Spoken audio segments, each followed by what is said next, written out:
Ça ressemble un peu à Jurassic. Tu sursautes de peur, tu regardes autour de toi et tu cours sous une de ces grandes plantes. D'accord, ce n'est pas un bon choix et certainement pas le meilleur moment pour se rappeler que tu es nul pour jouer à cache-cache. Il y a un énorme animal bizarre qui sort des buissons et te regarde. Un dinosaure. Tu cries, tu frissonnes, tu te couvres les yeux. Ce n'est pas exactement comme ça que tu t'attendais à passer ta matinée. Attends un peu, les dinosaures n'aboient pas. Tu ouvres les yeux, cette chose t'a certainement attaqué, mais maintenant elle saute partout, remue sa longue queue, aboie et tire la langue. Et il a l'air si familier. C'est un chien? Tu cries presque de soulagement. Ce truc est bizarre. Un chien... Osaure?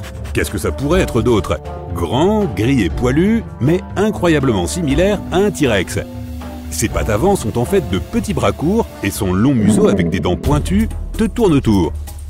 Alors que le chianosaure te couvre de bave de dinosaure, une autre chose poilue sort des buissons. Blanc et poilu, avec des pattes avant courtes, une longue queue gris foncé et des oreilles ridiculement grandes. C'est un lapinosaure. Les deux animaux commencent à se poursuivre et à faire des cabrioles. C'est pour de vrai? Le chianosaure s'ennuie et vient vers toi en courant. Il commence à se frotter la tête sur ton bras. Tu le caresses tout en te demandant ce que tu vas faire ensuite. Que se passe-t-il si cette chose s'ennuie ou a faim? Je vais l'appeler Max. Tu prends un bâton.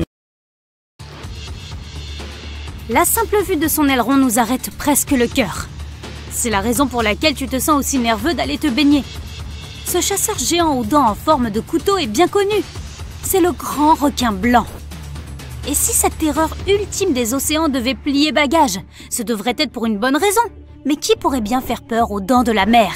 Un monstre Lovecraftien géant qui ferait même passer le mégalodon pour du menu frétin? Non, pas tout à fait. Rien ne nettoie les océans aussi efficacement que les orques. Lorsqu'un groupe d'entre elles cherche de la nourriture, comme des otaries ou des calamars, même les plus gros et les plus effrayants des requins quittent la zone sans même se retourner. On ne sait pas si elles visent spécifiquement les requins blancs ou si elles ne font qu'empêcher la concurrence d'entrer dans la zone. Mais selon les experts, les requins fuient face à elles et ne reviennent parfois pas avant l'année suivante. Et c'est logique. Les orques sont beaucoup plus grandes que les grands blancs et elles ont de nombreuses dents qu'elles savent utiliser pour satisfaire leur appétit vorace. Les orques sont également très intelligentes et travaillent en équipe pour obtenir ce qu'elles veulent. Qu'il s'agisse d'attraper un banc de poissons, d'éloigner les phoques de la glace ou même de chasser des baleines à bosse. Alors, si même le grand requin blanc a peur de la puissante orque, devrait-on en faire de même? Personnellement, je garde mes distances avec tout animal sauvage. Mais tu seras peut-être rassuré de savoir que les orques sont très difficiles en matière de nourriture et les humains ne figurent pas sur leur menu. Il est donc peu probable qu'elles modifient leur régime simplement parce que tu te trouves dans les parages. Au fait, les orques ne sont pas des baleines. Techniquement, elles correspondent à la plus grande espèce de dauphin. Et les requins ont aussi peur de leurs cousins, les grands dauphins. Un seul d'entre eux est plus fort qu'un requin, alors imagine lorsqu'ils sont en groupe. Les requins sont facilement dépassés par la grande agilité de ces mammifères marins qui utilisent leur long museau comme un bélier. Cela dérange tellement le requin qu'il préfère tout simplement quitter la zone. Maintenant, si on pense aux autres grands chasseurs du règne animal, les loups nous viennent toujours à l'esprit. Une meute peut s'emparer d'un vaste territoire et comme ils sont au sommet de la chaîne alimentaire, ils peuvent choisir tout ce qui leur plaît parmi un vaste menu. Les loups sont intelligents, rapides et agiles, mais leur plus grand avantage est sans doute leur nombre. Si les grizzlies ou les pumas pouvaient prendre le dessus face à un seul d'entre eux, le nombre joue toujours en faveur des loups. Le chasseur devient alors le chassé. Et même seul, le loup reste terrifiant. Il est trop difficile pour un autre animal de s'en prendre à un loup solitaire, alors on les laisse généralement tranquilles. Imagine-toi maintenant pouvoir traquer un sanglier par des températures inférieures à 0, vêtu d'orange dans un environnement complètement enneigé. Le tigre de Sibérie excelle dans ce domaine. Long de plus de 3 mètres et pesant jusqu'à 180 kg, c'est le plus grand de tous les chats sauvages. Ce félin pourrait facilement sauter par-dessus toi, tout en portant 2 fois son propre poids. Le seul animal qui peut vraiment le défier serait un ours brun assez grand, et ce serait un réel défi. Pas étonnant que le tigre de Sibérie soit au sommet de la chaîne alimentaire, là où il vit. Quant au grand patron en Amérique du Sud, ce serait l'anaconda vert. Même les jaguars et les caïmans ne sont pas tranquilles face au plus grand serpent du monde. Les eaux troubles des rivières et leurs berges dissimulent parfaitement ce serpent géant qui passe totalement inaperçu. Allongé là, à attendre qu'une victime s'approche d'un peu trop près. Et pan! Il frappe! Il se sert de ses dents courbes et effilées et de ses 4,50 m de muscles pour maintenir son repas en place. Heureusement pour la plupart des autres animaux, après avoir avalé son repas, un anaconda peut passer des semaines, voire des mois à le digérer. Mais le plus gros serpent du monde n'est pas le plus dangereux. Ce titre appartient aux mambas noirs. Les lions, les hyènes tachetées, les girafes et même les éléphants l'évitent à tout prix. Ils savent tous qu'une simple morsure les terrassera. Pouvant atteindre 4 mètres de long, c'est le deuxième serpent venimeux le plus long du monde après le cobra royal. Le mamba noir d'Afrique est le serpent le plus rapide du monde. Il peut filer jusqu'à 19 km/h. C'est à peu près la vitesse maximale de la plupart des tapis roulants. Cette voisine de l'anaconda vert a beau ne pas être la bosse, elle mérite quand même d'être mentionnée, l'anguille électrique. Très peu d'animaux sont prêts à affronter une créature aussi chargée qu'elle. Elle possède environ 6000 cellules spéciales qui peuvent produire jusqu'à 800 volts d'électricité. C'est 3 à 6 fois plus fort qu'une prise murale. C'est suffisant pour assommer un cheval ou pour éclairer un sapin de Noël. En 2019, un aquarium américain a accroché des guirlandes électriques à son bassin à anguilles. Chaque fois que l'anguille lançait une décharge, les ampoules s'illuminaient. Il paraît que l'anguille électrique peut donner une double décharge grâce à un pouvoir dit révoltant. Non, c'est un jeu de mots. Par contre, l'anguille électrique a besoin de respirer de l'air en remontant à la surface toutes les 10 minutes pour remplir sa bouche d'air. Oui, son seul poumon est dans sa bouche. Et qu'en est-il du roi de la jungle? Il porte ce titre juste dans les livres et dans les films, car pour commencer, il vit dans les plaines africaines et non pas dans la forêt. Et toute une série de prétendants comme les hyènes, les léopards et les crocodiles tentent sans arrêt de s'emparer de sa couronne. Même les zèbres et les girafes peuvent arrêter ce grand félin d'un coup de sabot bien placé.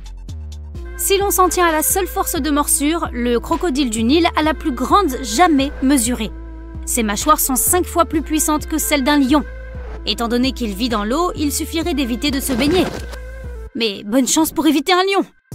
Ils peuvent courir à 80 km/h, sauter la longueur d'un bus et même grimper aux arbres. Mais le principal concurrent du lion au titre du roi est le lycaon. Ces deux espèces s'affrontent souvent car elles chassent la même nourriture dans la même zone. Face à un groupe de lionnes, les lycaons n'ont pas d'autre choix que de fuir. Mais ils ont un avantage sur les félins, leur endurance. Les lions peuvent atteindre une vitesse incroyable, mais uniquement sur une courte distance.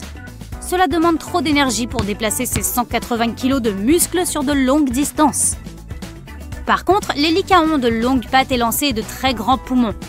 Cela signifie qu'ils peuvent courir vite et tenir la cadence sur des kilomètres. C'est comme ça qu'ils chassent, en fatiguant leur déjeuner. Il y a encore un animal assez courageux pour affronter le roi si ce dernier se montre trop curieux, l'hippopotame.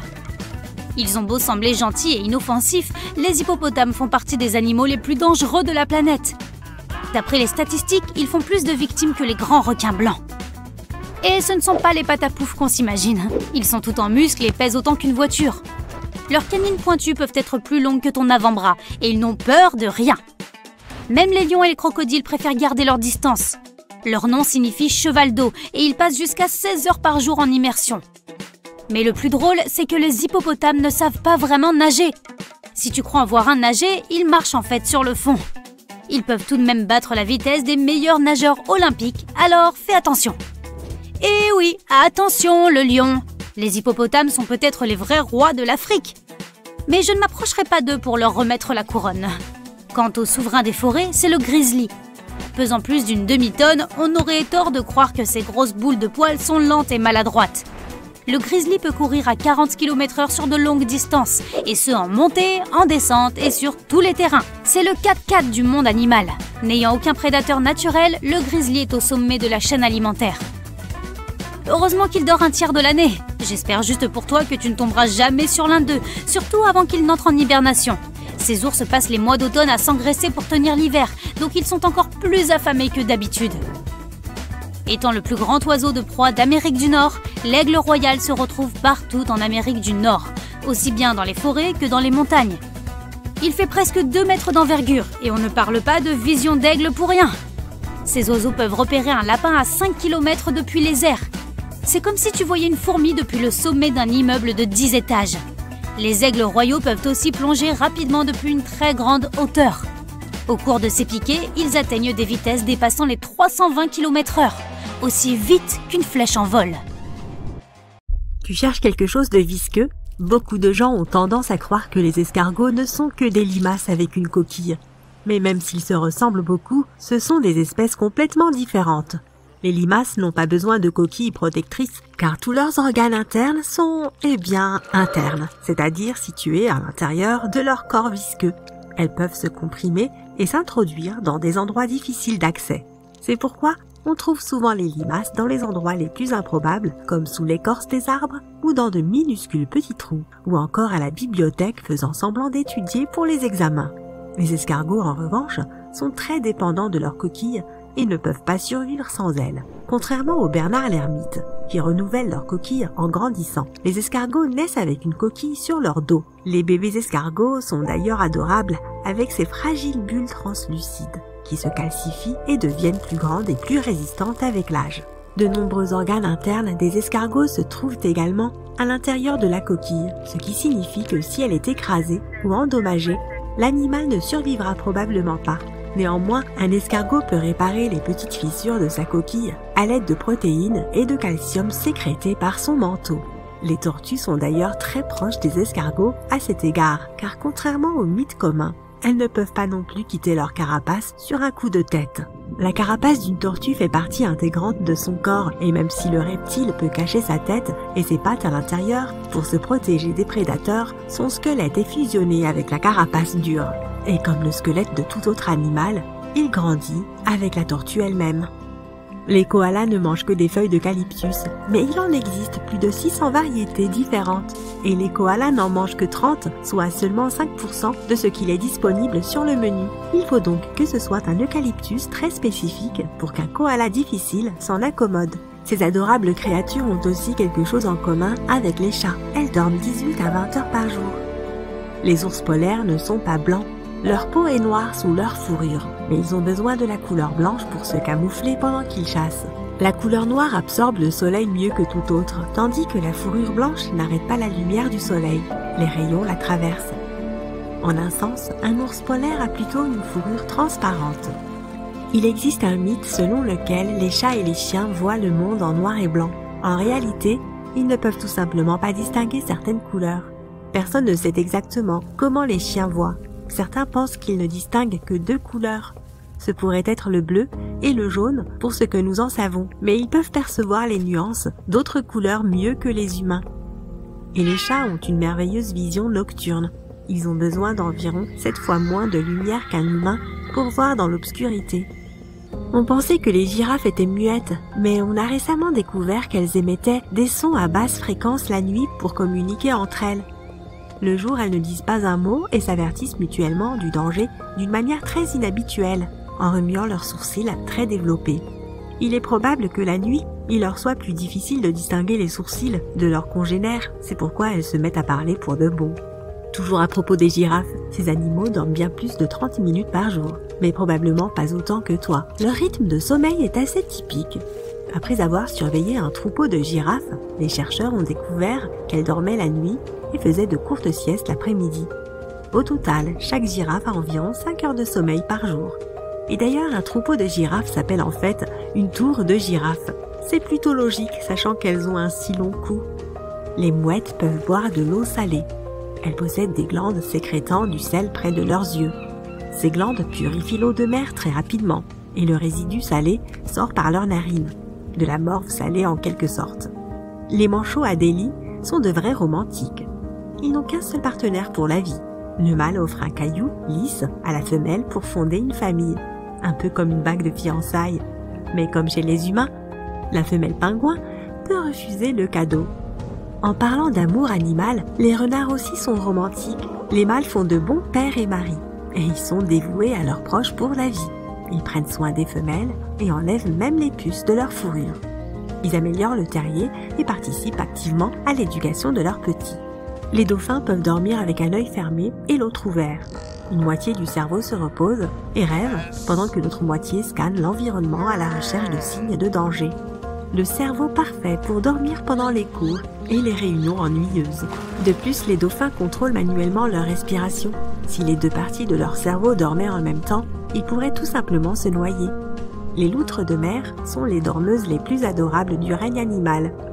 En été, à cause de la chaleur, les loutres de mer passent tout leur temps dans l'eau.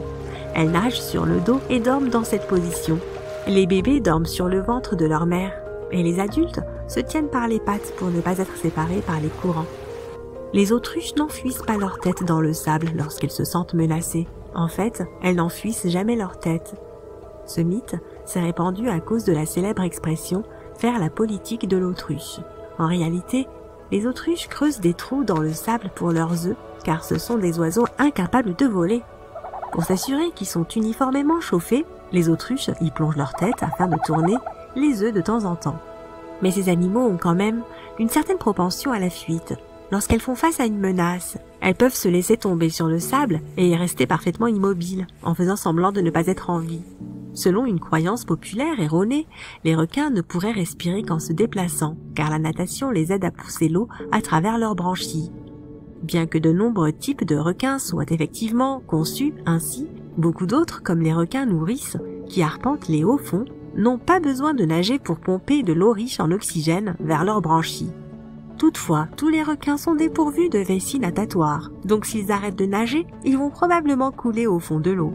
Mais heureusement, le corps d'un requin ne peut pas être comprimé. C'est pourquoi les descentes ou les remontées rapides sont sans danger pour eux. Des scientifiques du Japon ont fait écouter des enregistrements audio à des chats pour prouver qu'ils étaient réellement dédaigneux. Dans ces enregistrements, les propriétaires des chats les appelaient par leur nom. Les pupilles des chats se dilataient et les animaux bougeaient leur queue, leurs pattes ou leurs oreilles. Ils entendaient donc les appels mais y répondaient rarement. C'est une question d'évolution.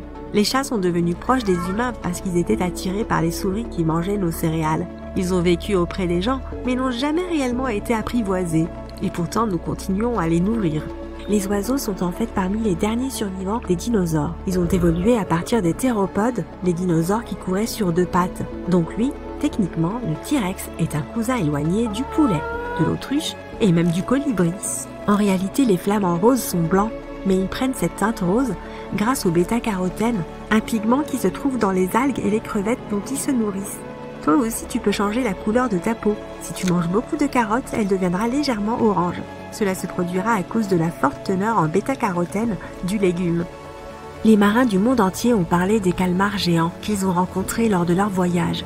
Pendant de nombreuses années, les scientifiques ont considéré que les monstres aux longs tentacules étaient un mythe. Mais en 2004, la première photo d'un calmar géant a été réalisée. Ils existent réellement. Les scientifiques ont mesuré un animal de près de 13 mètres. Les moustiques piquent vraiment certaines personnes plus que d'autres. Les humains les plus attirants pour eux sont ceux qui ont du sang de type O.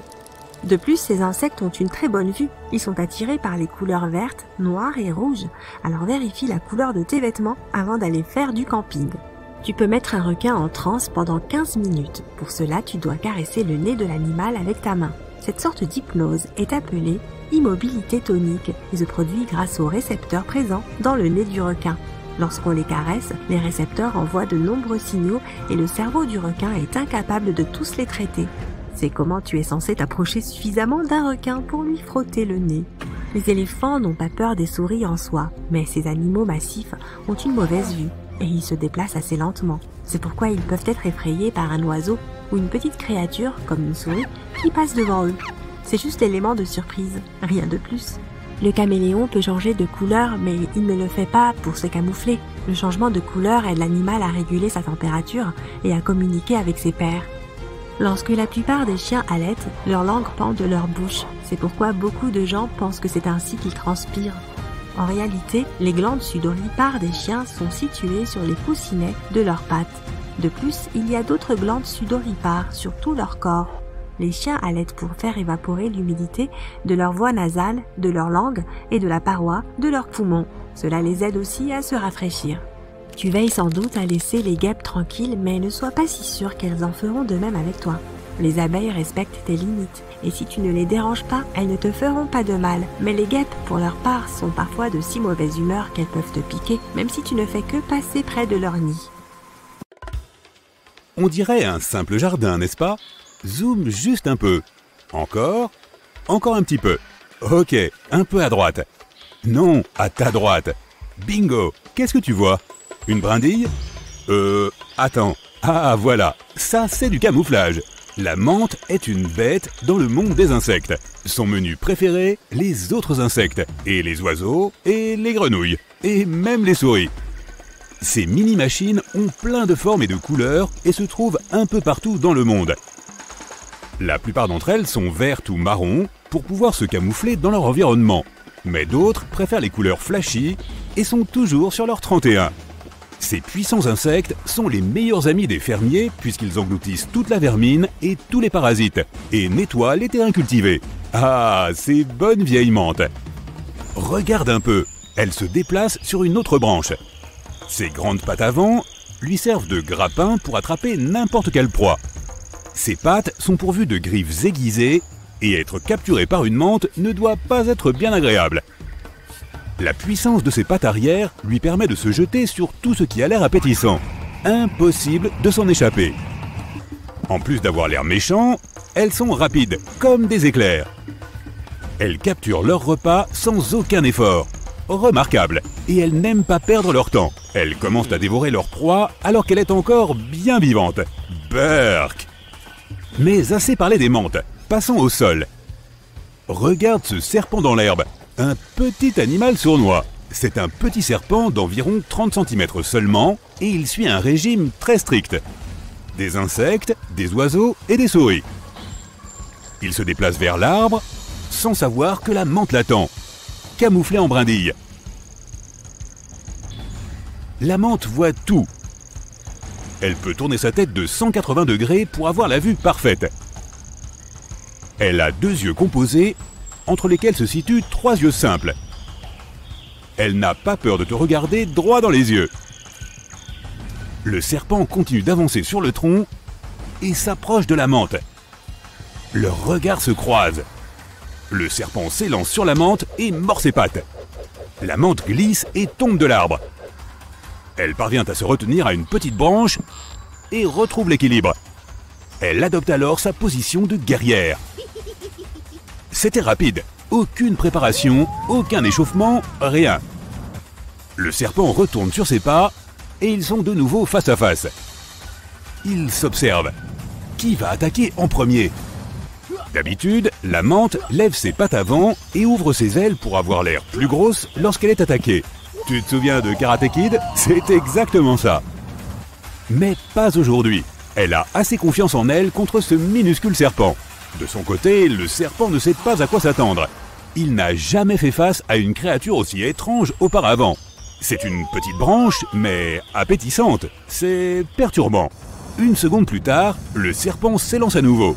Il ouvre sa mâchoire et essaie de mordre la menthe, mais il rate. La menthe l'esquive facilement, attrape le serpent par le cou et essaie d'en croquer un bout. Mais le serpent se libère malgré les griffes pointues que la menthe a sur ses pattes. Le serpent est libre, mais le mal est fait. Les griffes de la menthe ont percé la peau épaisse du serpent. Un point pour la menthe. Le serpent n'abandonne pas tout de suite. Il surprend la menthe avec un coup bas. Mais la menthe parvient à l'esquiver avec un petit saut et projette le serpent au sol. Cette menthe ne s'est pas laissée faire. Chaos technique, si tu vois ce que je veux dire. Le serpent n'avait aucune chance. La situation aurait été un peu différente si la menthe avait croisé un frelon. Là, ça devient intéressant. Une bête volante avec un gigantesque dard contre une bête de combat rapide avec des pinces. Ok, on a le temps, allons-y. La menthe se met en position défensive sans bouger. Elle tourne la tête dans tous les sens et examine l'air et la terre avec ses 5 yeux. Elle observe et attend. Pour l'instant, rien. Rien au sol et rien dans le ciel. Soudain, une ombre traverse l'horizon. La menthe n'a pas eu le temps de voir ce que c'était. Encore un bourdonnement et une couleur vive, cette fois par l'arrière. Quelque chose est en train de la taquiner en essayant de l'affaiblir psychologiquement. Mais elle ne bouge pas. Une vraie menthe ne se laisse pas surprendre. Cette fois, le frelon passe juste à côté. Le bourdonnement de ses ailes ressemble au bruit d'un mini-hélicoptère. La menthe est prête et elle contrôle son équipement. Elle regarde ses pattes avant pour s'assurer qu'elles sont au point. C'est un jeu de patience. Qui va flancher en premier? Le frelon descend en piqué et tente de piquer la menthe. Mais elle est rapide, assez rapide pour réussir à s'écarter, mais pas assez pour attraper le frelon. Il faudra attendre qu'il s'approche de nouveau. Elle sera prête. La menthe doit tout chronométrer. Si elle trouve l'angle parfait, elle peut attraper le frelon et l'abattre. Mais le frelon est trop intelligent. Il attaque de tous les côtés et à des vitesses différentes. La menthe a l'habitude d'embusquer ses opposants. Attendre de se faire piquer n'est pas son activité favorite. Mais elle est assez rapide pour pouvoir éviter toutes les attaques. Une autre tentative. Le frelon attaque par derrière et assomme la menthe. Il tente de la piquer, mais il la rate. La menthe y voit une occasion et elle se relève. Mais l'une de ses pattes arrière est abîmée. C'est un grand avantage pour le frelon. Car la menthe a besoin de ses pattes arrière pour attaquer ses proies. Elle chancelle un peu et essaie de ne pas laisser voir sa faiblesse. La rapidité et la contre-attaque ne sont plus une option. Mais heureusement, le frelon n'est pas aussi rapide qu'un serpent. Même sans les pattes arrière, la menthe a encore de la force. Le frelon revient à la charge depuis un autre angle et essaie de piquer la menthe, qui change de position et parvient à l'esquiver. Mais elle n'arrive toujours pas à attraper son adversaire. Le frelon s'envole très haut et profite de la gravité pour attaquer à très grande vitesse. Il rate encore une fois l'objectif, mais l'impact abîme l'autre patte de la menthe. Elle ne peut plus bouger. On dirait qu'il n'y a plus d'issue et que la menthe ne pourra plus s'échapper. Le frelon tente l'attaque définitive, mais la menthe parvient à l'attraper. Sans l'usage de ses pattes arrière, elle n'arrive pas à le maîtriser totalement. Le frelon parvient à se défaire un peu de la prise. Il essaie de s'envoler pour se mettre en sécurité. Le poids de la menthe le retient. Plus il lutte, plus la menthe prend le dessus avec ses pattes à griffes. Elle pince le frelon de plus en plus fort et ses griffes le transpercent de plus en plus profondément. Elle saisit cette opportunité et commence à mordre le frelon. Lui aussi a une mâchoire puissante et se met à mordre. Un petit moucheron observe la scène de loin, pétrifié par la terreur. « Oust, la mouche, tu n'as rien à faire ici, c'est dangereux, va-t'en !» La lutte s'interrompt car le frelon parvient à s'échapper en rampant. En rampant, pas en volant. La menthe a réussi à lui abîmer les ailes. Elle puise dans ses réserves d'énergie. Elle rampe jusqu'au frelon et l'attrape par derrière. De cette façon, le frelon ne pourra pas la piquer ou la mordre. Il ne peut pas voir ce qui se passe. Il est sans espoir. Les pinces de la menthe sont bien trop serrées. La menthe commence à mordre. Elle a beau avoir une mâchoire plus petite que celle des frelons, mais elle est rapide et tout aussi puissante. Je n'aimerais pas être dans cette situation. Le frelon essaie de ramper, de voler, de se jeter de la branche. Rien n'y fait. Il succombe aux pinces de la menthe et à son appétit insatiable. Une autre incroyable victoire pour la super menthe. Alors, le collège c'était pas si dur comparé à ça, non? Nous savons tous que la nature fait bien les choses. Si elle dote une créature d'une aptitude particulière, tout devrait logiquement bien se passer, n'est-ce pas? Eh bien, oui. Sauf que certains clichés d'animaux sauvages nous font nous demander si l'évolution n'est pas allée de travers. La disposition naturelle des serpents leur permet d'avaler une souris tout entière. Mais dans certains cas, cette formidable capacité peut se retourner contre eux. Et oui, les serpents peuvent en fait s'avaler eux-mêmes. Les chercheurs pensent qu'ils le font surtout en raison du stress, de la captivité, de la régulation des températures, de la faim ou de la maladie. Le serpent est complètement impuissant dans une telle situation et cela se voit. S'il ne reçoit pas d'aide à temps, ses propres sucs digestifs peuvent commencer à ronger la queue qu'il a avalée. Si tu surprends ton serpent de compagnie en train de faire cela, essaye de l'en empêcher, ou emmène-le chez le vétérinaire. D'accord, mais qu'en est-il des crocs, me diras-tu? Un serpent venimeux est-il immunisé contre son propre venin? Si le serpent le digère, alors tout ira bien. C'est parce que l'un des principaux composants du venin sont les protéines. De plus, le venin est excrété par une glande qui se situe dans la bouche du serpent. Ainsi, quelle que soit la proie que le serpent mord, il y a de fortes chances qu'il en avale un peu. La seule façon pour un serpent de souffrir de son propre venin serait de se mordre directement dans un vaisseau sanguin. Dans un pareil cas, il aura la même réaction que n'importe quel autre animal. Tu t'es réveillé avec les cheveux en pétard? Regarde plutôt ce spécimen. Chris est un bélier mérinos australien qui est devenu une célébrité en 2015, après avoir été découvert dans la nature. Des fermiers l'ont tondu et en ont retiré près de 40 kg de laine. Lorsque l'animal a été retrouvé, il portait sur lui une toison de plus de 5 ans. Mais Chris appartenait à une race de moutons domestiques qui doivent être tondus régulièrement. Dans le cas contraire, l'animal court un grand risque de blessure et d'infection. La vie de ces petits choux dépend donc directement de leur passage chez le coiffeur. Parlons maintenant des cornes. Les bovins, les chèvres et bien d'autres espèces arborent fièrement cette coiffure fantaisiste, non seulement pour le style, mais aussi comme une arme en vue d'affrontements violents. Si tu demandes directement son âge à ce bélier, tu obtiendras sûrement un « pour réponse. Mais si tu veux en obtenir une plus précise, tu peux compter le nombre de cernes sur ses cornes. Le cercle le plus grand et le plus foncé marque généralement son 4e anniversaire, lorsque le bélier est suffisamment mûr pour s'accoupler. Bien que les cornes des animaux puissent sembler très résistantes, la plupart d'entre elles sont en fait constituées de kératine. Il s'agit de la même protéine que celle dont sont faits les cheveux et les ongles des humains. Les cornes ne cessent de pousser au fur et à mesure que l'animal vieillit, tout comme nos propres cheveux. Elles peuvent finir par se recourber pour prendre des formes vraiment extravagantes, ce qui fait que ces armes se retournent parfois contre leurs propriétaires. Voici à quoi ressemble la corne d'un mouton Wiltshire lorsqu'il est jeune. Mais au fil des ans, les cornes se recourbent le plus souvent devant le visage de l'animal. Si la plupart d'entre elles poussent de manière inoffensive, les cornes qui poussent vers l'intérieur peuvent finir par s'approcher dangereusement de la tête du mouton. C'est le cas de ce bélier qui n'a vraiment pas eu de chance, c'est le moins qu'on puisse dire. Sa corne a lentement poussé dans son propre crâne et finalement, cela ne s'est pas très bien terminé pour lui. Bien sûr, rien de tout cela ne serait arrivé dans une ferme, car les éleveurs auraient coupé ses cornes de manière préventive. Mais hélas, dans la nature, les animaux ne peuvent pas souvent profiter d'un coiffeur à domicile. C'est pourquoi ils utilisent des pierres et des branches pour frotter et raboter leurs cornes afin de les entretenir, de la même façon que les humains se coupent les ongles. Une génétique défectueuse n'est pas la seule cause de déformation des cornes. En effet, lorsque les mâles de ces espèces veulent s'affronter pour la domination, ils commencent à se battre pour montrer l'un à l'autre qui est le patron. Ces batailles peuvent entamer la structure des cornes et les faire pousser à des angles bizarres, voire dangereux. Plus la forme originale des cornes est fantaisiste, plus leur fracture peut s'avérer problématique. Ce pauvre koudou d'Afrique en est un exemple frappant. Heureusement, dans certains cas, la croissance illimitée d'une partie du corps peut être bénéfique pour l'animal. Il n'y a qu'à voir ses adorables sourires. Si tu te casses une molaire, ton dentiste te dira probablement que c'est irréversible et te proposera de la remplacer. Mais si un alpaga se casse les dents de devant, il lui suffit d'attendre un peu.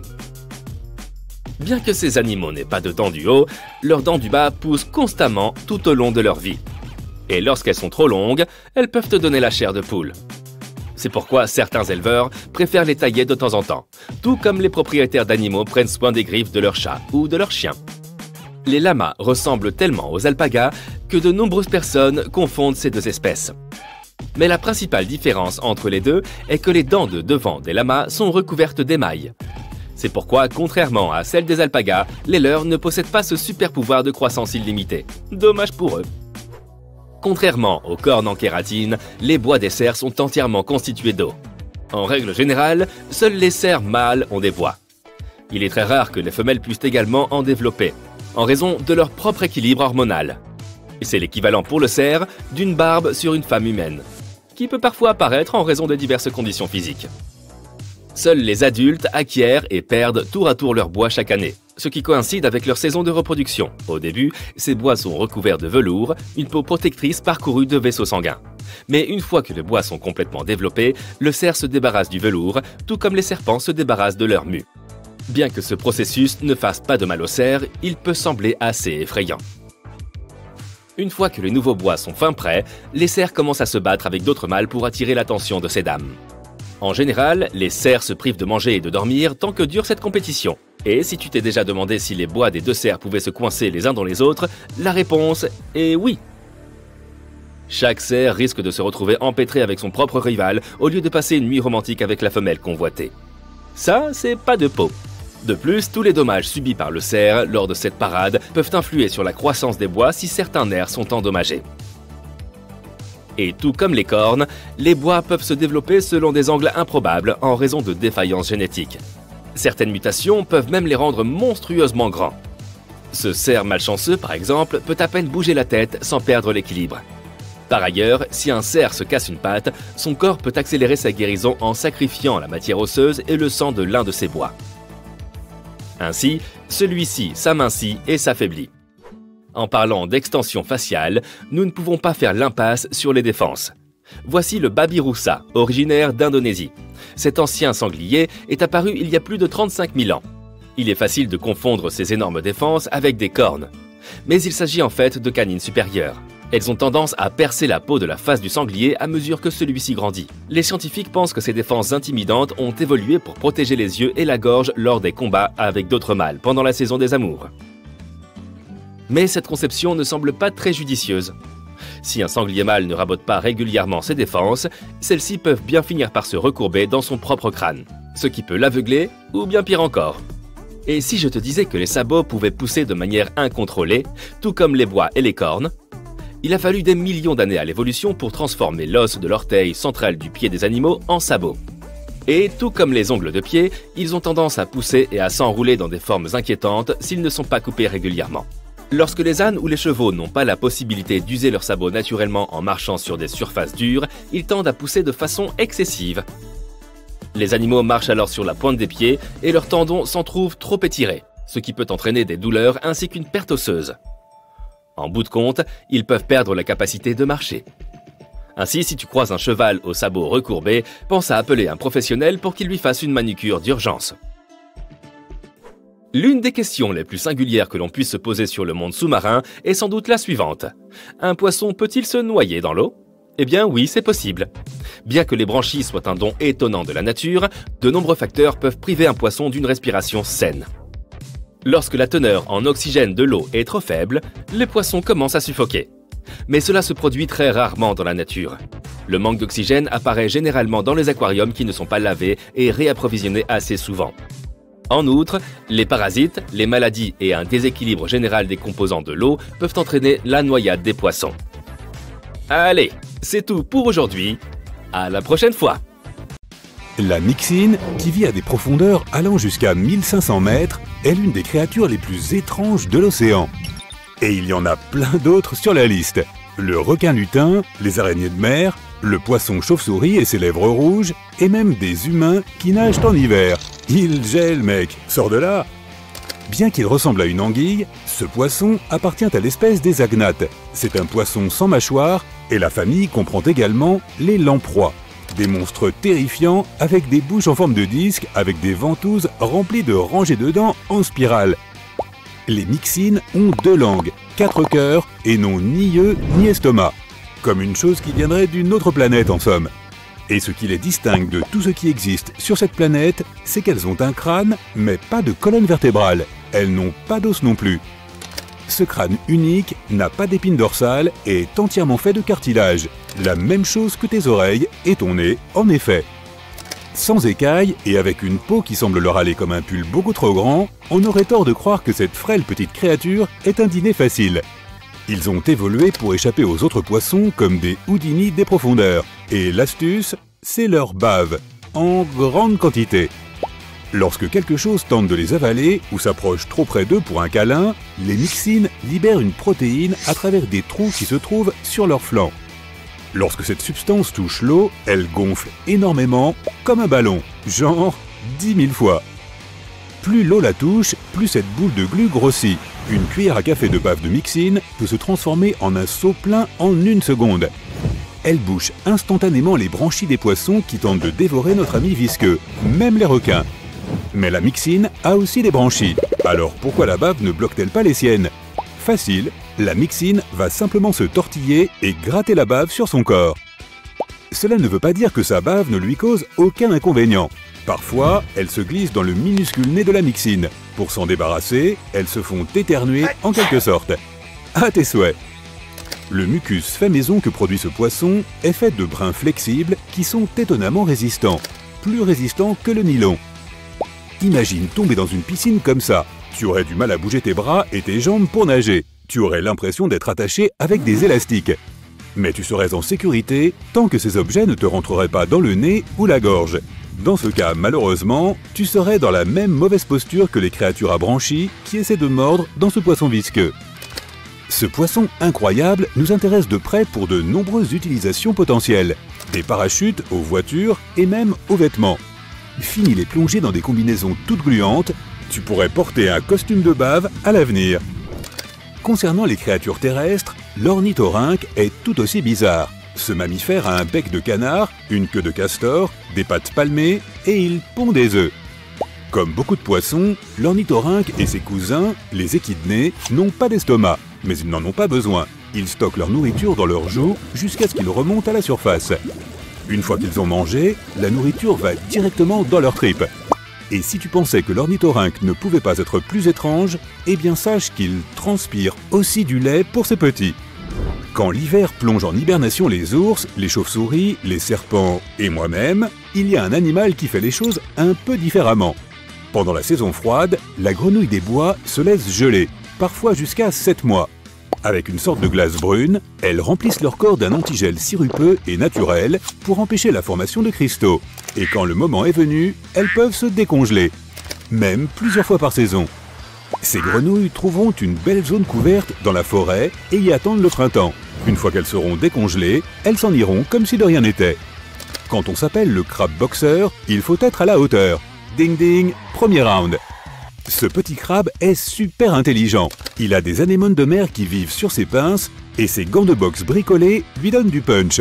En portant sur lui ces petites créatures marines avec des tentacules, ce petit crabe peut se défendre contre les poissons et tout ce qui est plus gros que lui. Lorsqu'il se sent dérangé, le crabe se met à balancer et ses gants commencent à piquer l'ennemi. Les tentacules des anémones de mer sont recouverts de cellules urticantes qui aident l'animal à capturer son repas. Oui, ce n'est pas une plante, c'est une bête affamée. C'est une relation gagnant-gagnant. En échange de toute l'aide que reçoit le crabe pour sa protection, les gants se baladent à la coule au fond de l'océan et reçoivent des repas gratuits. Ces autres noms ne sont pas aussi terrifiants, mais je t'assure que si le pom-pom ou le crabe pom-pom girl est mignon, il ne faut pas y toucher. Si tu as peur des toiles d'araignée, tu dois absolument éviter celle-ci. La Caerostris darwini crée une toile d'araignée énorme par rapport à la toile de l'araignée, qui est aussi grande qu'une pièce d'un cent. La soie de sa toile est 10 fois plus résistante que le Kevlar et 2 fois plus résistante que celle de n'importe quelle autre araignée de la planète. Et les toiles elles-mêmes peuvent être aussi grandes qu'un grand lit.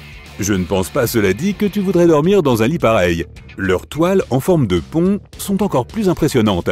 Elles peuvent mesurer plus de 25 mètres de long. Les araignées les construisent pour traverser les rivières afin d'attraper les insectes qui volent au-dessus de l'eau. Oui, toi, en train de descendre les rapides en rafting, attention! Et moi qui pensais passer trop de temps sur la toile. Tu pars à la plage pour profiter d'une journée chaude et ensoleillée quand tu te rends compte que tu n'as plus de crème solaire. Eh, fais comme les hippopotames! Quand ils transpirent, ils créent leur propre écran solaire. Comme ils vivent dans l'eau pendant la plus grande partie de leur vie, la peau d'un hippopotame doit rester humide pour être bien hydratée. Et quand ils doivent s'aventurer hors de l'eau, quelque chose d'étrange se produit. La couleur rouge ou rose que nous voyons parfois sur les hippopotames sont en fait de petites perles de liquide qui absorbent les UV du soleil et protègent leur peau des brûlures. Elles sont également tellement acides qu'elles aident à stopper la croissance des bactéries sur leur peau. Les hippopotames peuvent sembler gros et maladroits, mais ils peuvent facilement semer les meilleurs athlètes olympiques à la course et à la nage. C'est sans doute pour cette raison que les Grecs de l'Antiquité les appelaient hippopotames, le cheval de rivière. Quand on est une plante, il est difficile de se défendre, mais pas pour l'acacia. Elle a des gardes du corps intégrés, des fourmis. Lorsque leurs feuilles sont grignotées, les vibrations alertent la brigade des fourmis pour qu'elles sortent et arrêtent l'intrus. Comme elles vivent dans les épines creuses des branches, les fourmis des acacias sortent et piquent l'animal affamé avec leur dard qui ressemble à celui d'une guêpe. L'arbre est si reconnaissant envers les fourmis qu'il leur donne un délicieux nectar. Non seulement les fourmis empêchent les animaux de faire du mal à l'acacia, mais elles contribuent également à améliorer la santé de l'arbre en réduisant les bactéries qui se trouveraient sur ses feuilles. Tu n'as jamais entendu parler des acidies ? Je te déconseille de t'approcher de trop près, à moins que tu ne veuilles recevoir de l'eau sur ton visage. L'acidie peut ressembler à une plante sous-marine, mais c'est un animal qui est plus proche de nous que les cafards.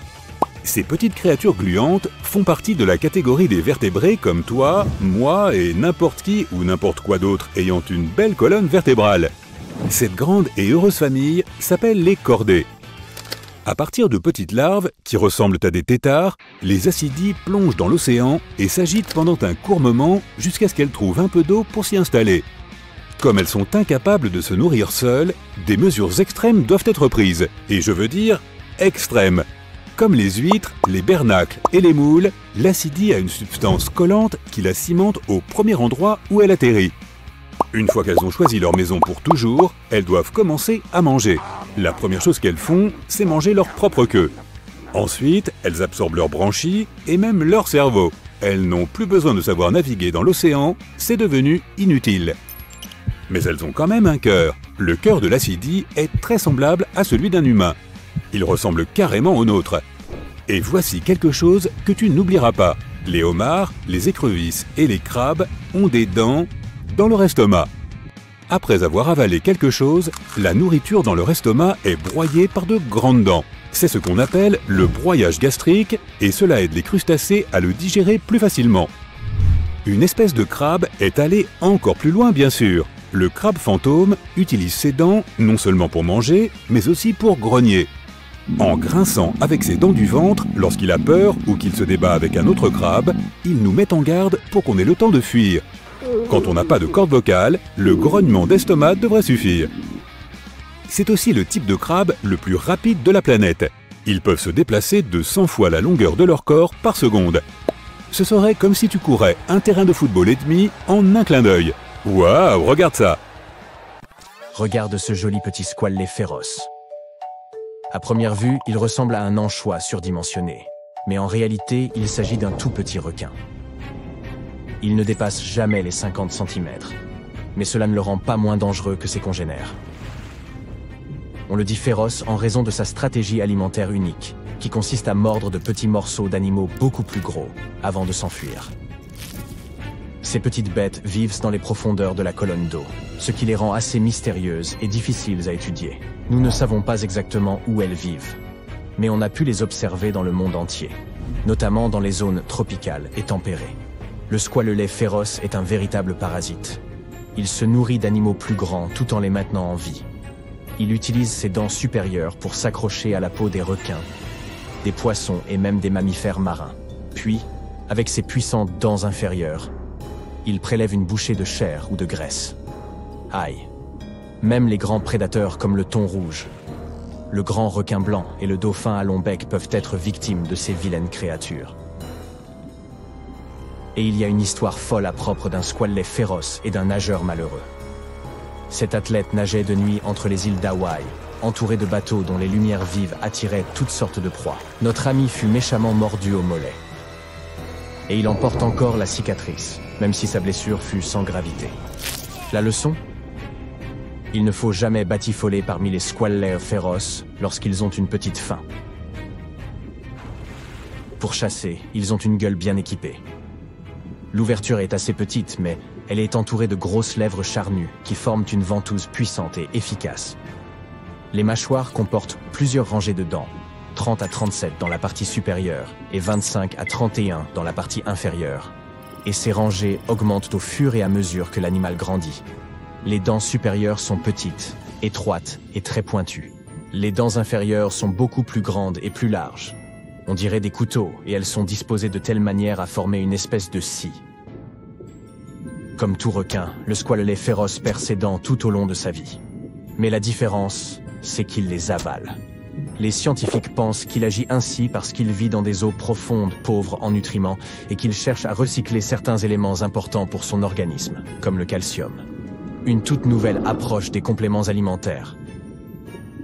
Comme il se nourrit près de la surface la nuit et plus profondément le jour, il est presque toujours dans l'obscurité. Mais ce petit requin sournois possède sur son ventre des organes producteurs de lumière appelés photophores. Ces photophores lui servent de camouflage en imitant les lumières présentes à la surface. C'est un phénomène ordinaire dans le monde de la bioluminescence. Le squalelet féroce possède aussi un collier non lumineux autour de sa gorge. Les scientifiques pensent qu'il s'agit d'un leurre sophistiqué. Vu d'en dessous, il ressemble à un petit poisson appétissant. Imagine comme il doit paraître irrésistible pour tous ces requins affamés. Une telle invitation à dîner. Qui pourrait la refuser?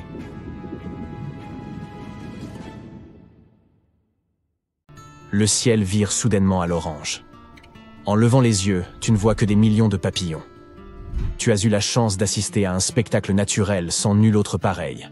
La migration annuelle des papillons monarques. Chaque automne, lorsque les jours raccourcissent et que les températures baissent dans le nord-est des États-Unis et au Canada, ces magnifiques créatures quittent leurs aires de reproduction estivale. Elles parcourent jusqu'à 5000 km jusqu'au Mexique et n'en reviennent jamais. Leur terrain d'hivernage idéal se niche dans les montagnes. Des millions de papillons monarques y vivent en sécurité dans l'épais branchage des pins oyamel. Une fois l'hiver terminé, il est temps pour eux de remonter vers le nord. Ils font d'abord une halte aux abords du Texas pour s'accoupler et pondre leurs œufs sur des plants d'asclépiades. Quelques jours plus tard, ces œufs se transforment en chenilles, qui se nourrissent de la plante jusqu'à ce qu'elles se transforment en papillons adultes. C'est ensuite à leur tour de poursuivre leur voyage vers le nord, à la recherche d'un nouveau lieu de reproduction. Ainsi, les générations se succèdent au cours de leur périple, et il peut en falloir jusqu'à 5 pour atteindre la destination finale du Canada. C'est un véritable mystère de la nature que ces papillons voyageant vers le sud puissent vivre jusqu'à 8 mois au gré des courants aériens, lorsque la même espèce au retour ne complète son cycle de vie qu'en 5 à 7 semaines. Les scientifiques ne savent toujours pas pourquoi les monarques migrent, ni comment ils font pour se repérer.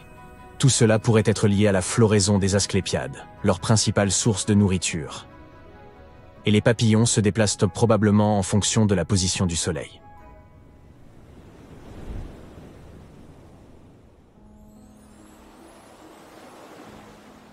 Les baleines à bosse sont de véritables championnes en matière de migration et de gigantisme au sein des mammifères.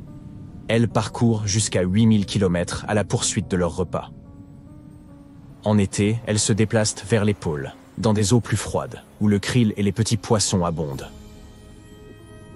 En hiver, elles se dirigent vers le sud, vers les eaux tropicales de l'équateur. Les baleines migrent également pour s'accoupler. Elles ont des territoires spécifiques où elles se rassemblent dans ce but. Pendant la saison de reproduction hivernale, il est possible d'entendre les baleines à bosse mâle chanter, probablement pour attirer les femelles ou signaler leur territoire. Ils produisent une longue série d'appels et peuvent répéter le même chant pendant plusieurs heures durant.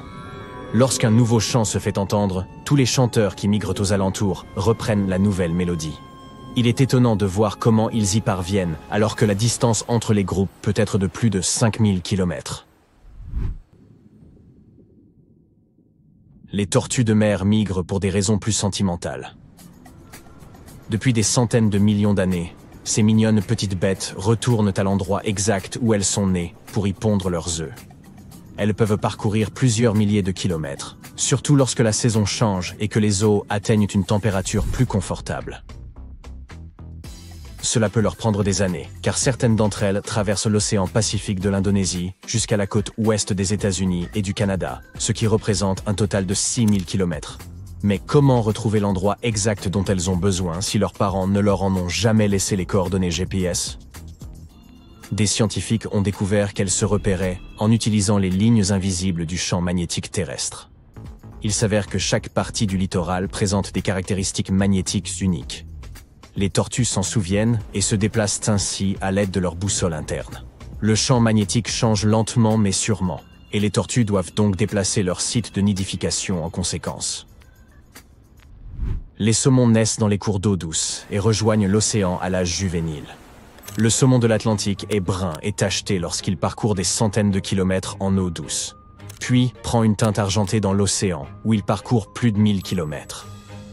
Les saumons adultes restent dans l'océan pendant 1 à 5 ans, se nourrissant principalement de zooplancton.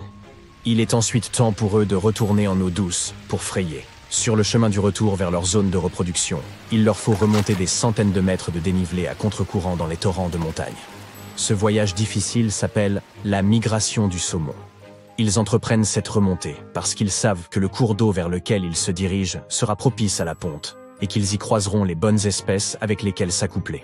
Les jeunes saumons se souviennent de l'odeur de leur cours d'eau d'origine et notent probablement même les différents points du trajet vers l'océan pour le retrouver. Tout comme les tortues de mer, ils utilisent le champ magnétique terrestre comme boussole pour leur déplacement. Le saumon du Pacifique et la plupart des saumons mâles de l'Atlantique ne vivent que quelques semaines après le frai, et quelques saumons femelles de l'Atlantique survivent et migrent à nouveau vers l'océan. Les caribous, plus connus sous le nom de rennes, sont les champions de la distance de migration parmi les mammifères terrestres. Chaque printemps, ils parcourent une étendue d'environ 650 km en Alaska, de leur garde-manger hivernal à leur aire d'alimentation estivale. Les individus parcourent jusqu'à 5000 km, mais la migration des troupeaux est bien plus spectaculaire. Le plus grand, le troupeau de l'Arctique de l'Ouest, compte pas moins de 2000-6000 membres, et son territoire de migration couvre une superficie supérieure à celle de la Californie. Les scientifiques posent des colliers émetteurs sur certains membres du troupeau et prennent des milliers de photos afin de les dénombrer. Ce recensement est organisé tous les 3 ans, par temps clair, afin de voir si les chiffres de leur population augmentent ou diminuent et de suivre leur schéma de migration. Les caribous s'infligent toutes ces difficultés migratoires afin d'élever leurs nouveau-nés en toute sécurité. Ils atteignent ainsi des zones reculées où les aigles royaux, les loups et autres grizzlies n'importuneront pas les jeunes pendant leurs premières semaines, qui sont les plus vulnérables. Une autre bonne raison de prendre la route vers le nord est de se protéger des moustiques, qui seraient un véritable fléau pendant les mois les plus chauds. De plus, les rennes se procurent dans des aliments frais et de saison dans les régions où ils séjournent. Leur migration contribue à fertiliser les terres qu'ils traversent. Ce qui signifie que la toundra devrait les remercier de régénérer et de protéger ces étendues. Les gnous sont apparentés aux antilopes et aux gazelles. Ils passent la majeure partie de leur vie dans les plaines du Serengeti, au sud-est de l'Afrique, où ils paissent dans les savanes touffues. Chaque année, à la fin de la saison des pluies, normalement en mai ou juin, des millions de gnous se dirigent vers le nord-ouest à la recherche de pâturages plus verts, puis reviennent. Cette migration est si spectaculaire qu'elle est considérée comme l'une des 7 merveilles du monde naturel. Malheureusement, tous les gnous n'atteignent pas leur destination finale car ils doivent traverser des rivières remplies de crocodiles et se jouer des lions affamés et d'autres prédateurs.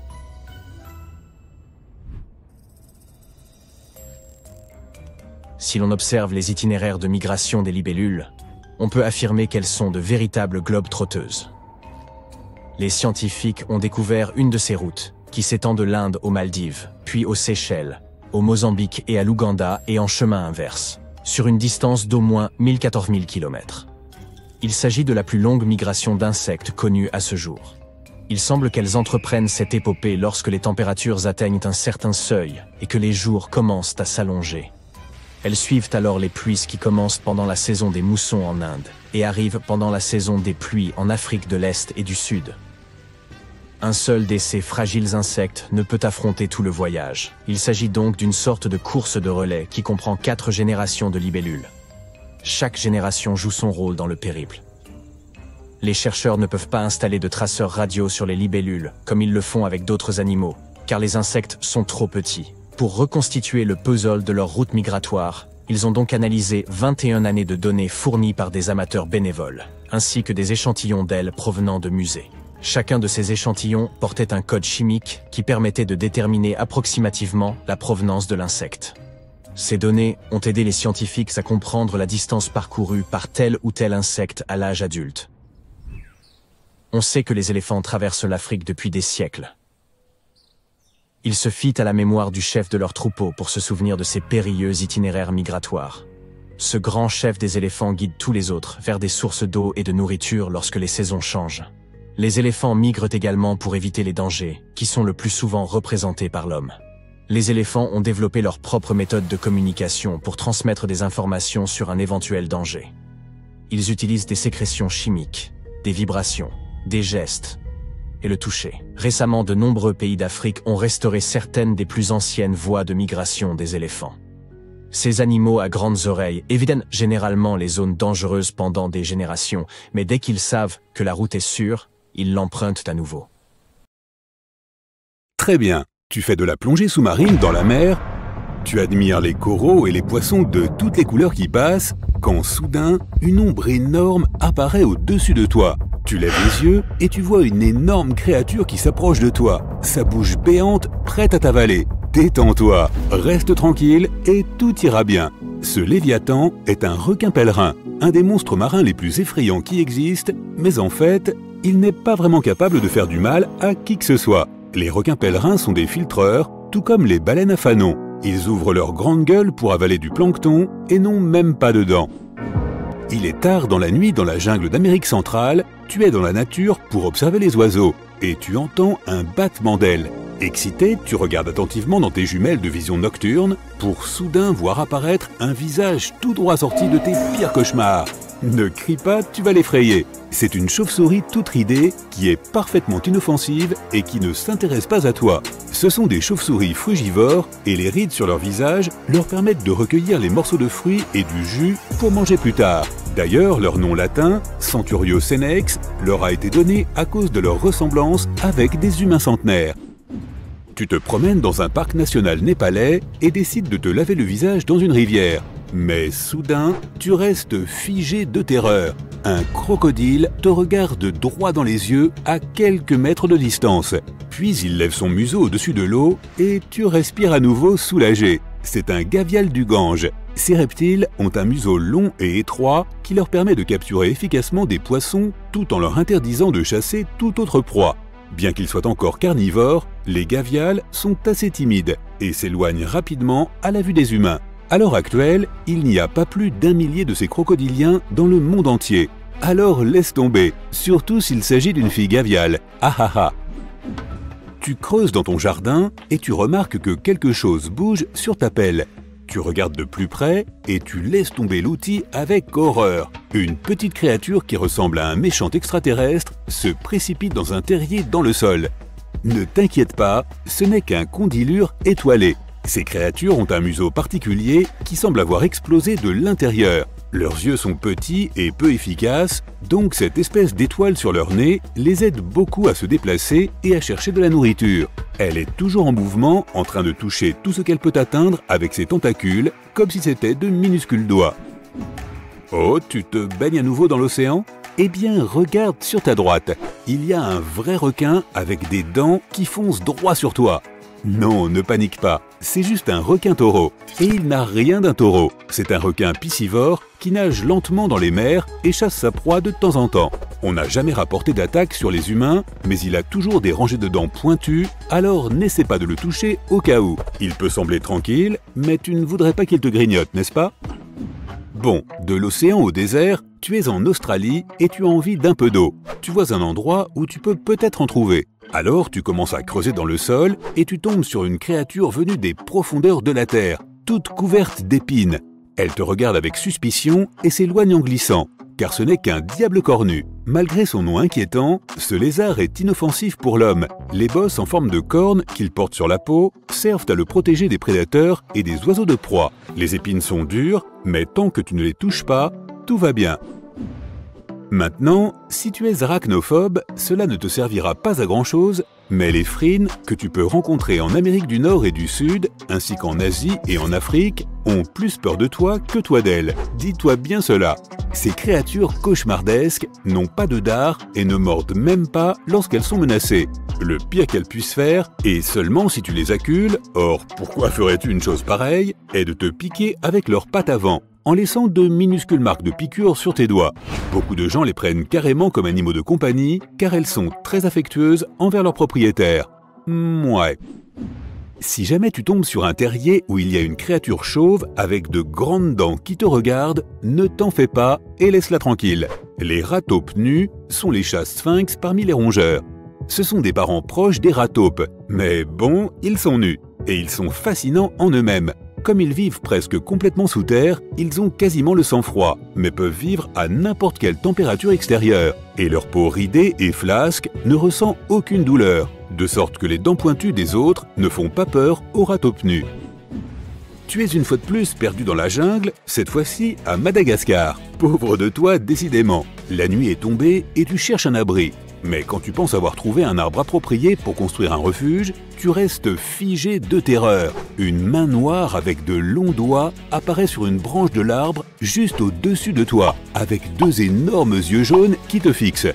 Puis tu vois un visage hirsute et tu réalises que ce n'est qu'un lémurien. un aïe-aïe plus précisément. Cette créature est originaire de Madagascar et ne sort que la nuit. Tu as donc de la chance de la voir. Il joue le rôle d'un pivert dans les forêts tropicales. Il frappe sur les troncs d'arbres pour trouver des insectes et utilise ses longs doigts pour atteindre l'intérieur. Fatigué d'avoir peur, tu cherches à revenir à la maison, mais les horreurs ne sont pas encore finies. Un grand serpent rouge et blanc se dresse sur ton chemin. Il siffle et attend que tu bouges. Tu sais que c'est un serpent corail, une espèce venimeuse très dangereuse. Tu t'arrêtes et ce n'est que lorsqu'il s'éloigne enfin en glissant que tu réalises qu'il s'agissait en fait d'un serpent laitier de l'Est. Ils imitent souvent les serpents venimeux, pas seulement les serpents corail, pour se protéger des prédateurs. Cependant, si tu n'es pas un expert en serpents, il est toujours préférable de rester à l'écart. Bon, cette créature va s'inviter dans tes rêves les plus sombres, un mille-pattes géant africain. Il est grand, noir, brillant et il a des centaines de petites pattes pour ramper. Et pourtant, s'il avait des grands yeux ronds, il pourrait même être plutôt mignon. C'est peut-être pour cela que tant de gens les gardent comme animaux de compagnie. Ça, et parce qu'ils vivent généralement jusqu'à 10 ans. Les mille-pattes géants ne peuvent pas vraiment mordre. Leur seule défense est de se recroqueviller en une boule dure et de sécréter un liquide irritant pour les pores de sa peau. Si tu oses le toucher, ne te frotte pas les yeux ou le nez par la suite. C'est assez désagréable. L'araignée Goliath est un autre animal de compagnie rampant très populaire. Il n'est pas dangereux pour les humains, même s'il ressemble à ton pire cauchemar. C'est l'une des plus grandes araignées du monde. Et comme son nom l'indique en anglais, Goliath Bird Eater, soit mangeur d'oiseaux, elle chasse parfois de petits oiseaux pour se nourrir.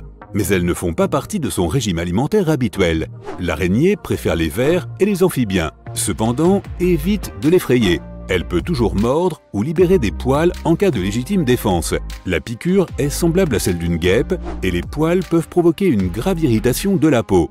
Mais la plupart du temps, ce gentil géant est juste timide et s'éloigne en rampant quand il te voit. Oh mon Dieu, un autre serpent s'approche de toi. Et vite! Tu es sur le point de faire demi-tour et de courir quand tu vois une forme avec 8 pattes qui coupe le chemin du serpent et saute dessus. C'est un autre arachnide et il a l'air encore plus terrifiant que le serpent. C'est un solifuge. Ce n'est pas vraiment une araignée ni un scorpion, ces créatures appartiennent à une famille distincte. Elles sont devenues l'objet de nombreuses légendes urbaines, mais en fait, elles n'ont même pas de venin. Bien sûr, elles peuvent mordre et leurs mâchoires sont assez puissantes. Mais les solifuges ne peuvent pas faire beaucoup de mal à un humain à part le mordre. Elles se cachent dans le sable et les terriers pour sauter sur des lézards, des invertébrés et oui, même des serpents. Et maintenant, imagine un cloporte. Pas vraiment une beauté, mais comme il est petit, ça va. Mais s'il était 10 fois plus gros, non, ça n'irait pas du tout. Pourtant, une créature pareille existe. C'est un batynome géant. Heureusement, il se tapit dans des eaux profondes, sombres et froides, donc il n'apparaît jamais dans ton jardin. Les batynomes géants atteignent une taille pareille à cause de ce qu'on appelle le gigantisme des profondeurs. Les créatures des profondeurs doivent supporter une grande pression de l'eau, des températures extrêmement froides et peu de nourriture, ce qui ralentit leur métabolisme. Les isopodes ne se déplacent pas beaucoup et le plus souvent, ils attendent qu'un petit insecte ou un crustacé rampe à leur portée pour qu'ils puissent le croquer. Et même si vu d'en bas, il ressemble à une créature horrible avec une quantité de pattes, il ne peut pas te faire de mal même s'il le voulait. Il suffit de le caresser. Vas-y! Incroyable mais vrai, les paresseux peuvent retenir leur souffle plus longtemps que les dauphins. Ils ralentissent tellement leur rythme cardiaque qu'ils peuvent rester sous la surface jusqu'à 40 minutes. Contrairement aux poissons, les dauphins et les baleines sont des mammifères aquatiques, ce qui signifie qu'ils ne peuvent pas respirer sous l'eau. Quand il s'agit de respirer, ils sont plus semblables à nous qu'aux poissons. Ils possèdent des poumons et respirent au moyen d'un orifice appelé l'évent. Lorsqu'ils sont sous la surface, ils retiennent leur souffle jusqu'à ce qu'ils puissent remonter pour respirer. Les dauphins peuvent rester sous l'eau pendant 10 minutes. Un cachalot peut retenir sa respiration pendant 90 minutes. Tandis que l'éléphant de mer détient le record parmi les mammifères aquatiques et peut rester sous l'eau pendant 2 heures sans avoir à remonter.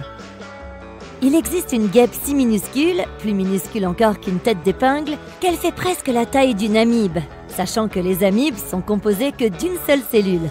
Cette guêpe possède les mêmes parties du corps que le reste des insectes, ailes, cerveau, yeux, etc. Mais c'est une version vraiment microscopique d'un insecte, puisqu'elle ne mesure que 0,2 mm de long. Le plus petit insecte adulte que nous connaissions est une guêpe parasite au nom bien complexe. Il s'agit des mimaridés. Les mâles n'ont pas d'ailes, ils sont aveugles et ne mesurent que 0,1 mm. Ce n'est pas un hasard si chaque espèce animale a des couleurs et des motifs différents. C'est notamment pour les aider à se distinguer entre eux lorsqu'ils cherchent leur partenaire d'accouplement potentiel ou pour avertir les prédateurs qu'ils sont venimeux, en espérant qu'ils comprennent le message. Ensuite, il y a les prédateurs furtifs comme les tigres. Il est très important pour eux de rester invisibles car cela fait toute la différence. Si leur proie les voit venir de loin, pas de dîner ce soir. Mais alors, pourquoi les tigres sont-ils oranges?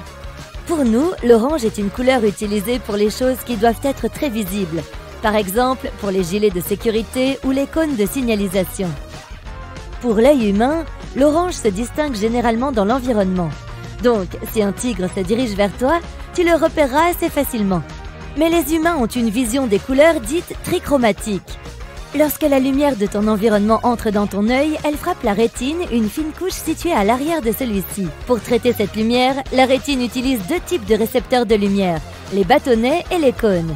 Les bâtonnets ne peuvent distinguer que les différences entre la lumière et l'obscurité. Ils ne peuvent pas percevoir les couleurs. Nos yeux s'appuient principalement sur les bâtonnets lorsque la lumière est faible. Les cônes sont responsables de la perception des couleurs. Les humains en possèdent principalement trois types, pour le vert, le bleu et le rouge. C'est pour cette raison que nous qualifions notre vision de trichromatique. La plupart des humains voient trois couleurs primaires ainsi que leurs combinaisons colorées. Les grands singes ont aussi ce type de vision. Mais la plupart des mammifères qui vivent sur Terre, y compris les chats, les chevaux, les cerfs et les chiens, ont une vision dichromatique des couleurs.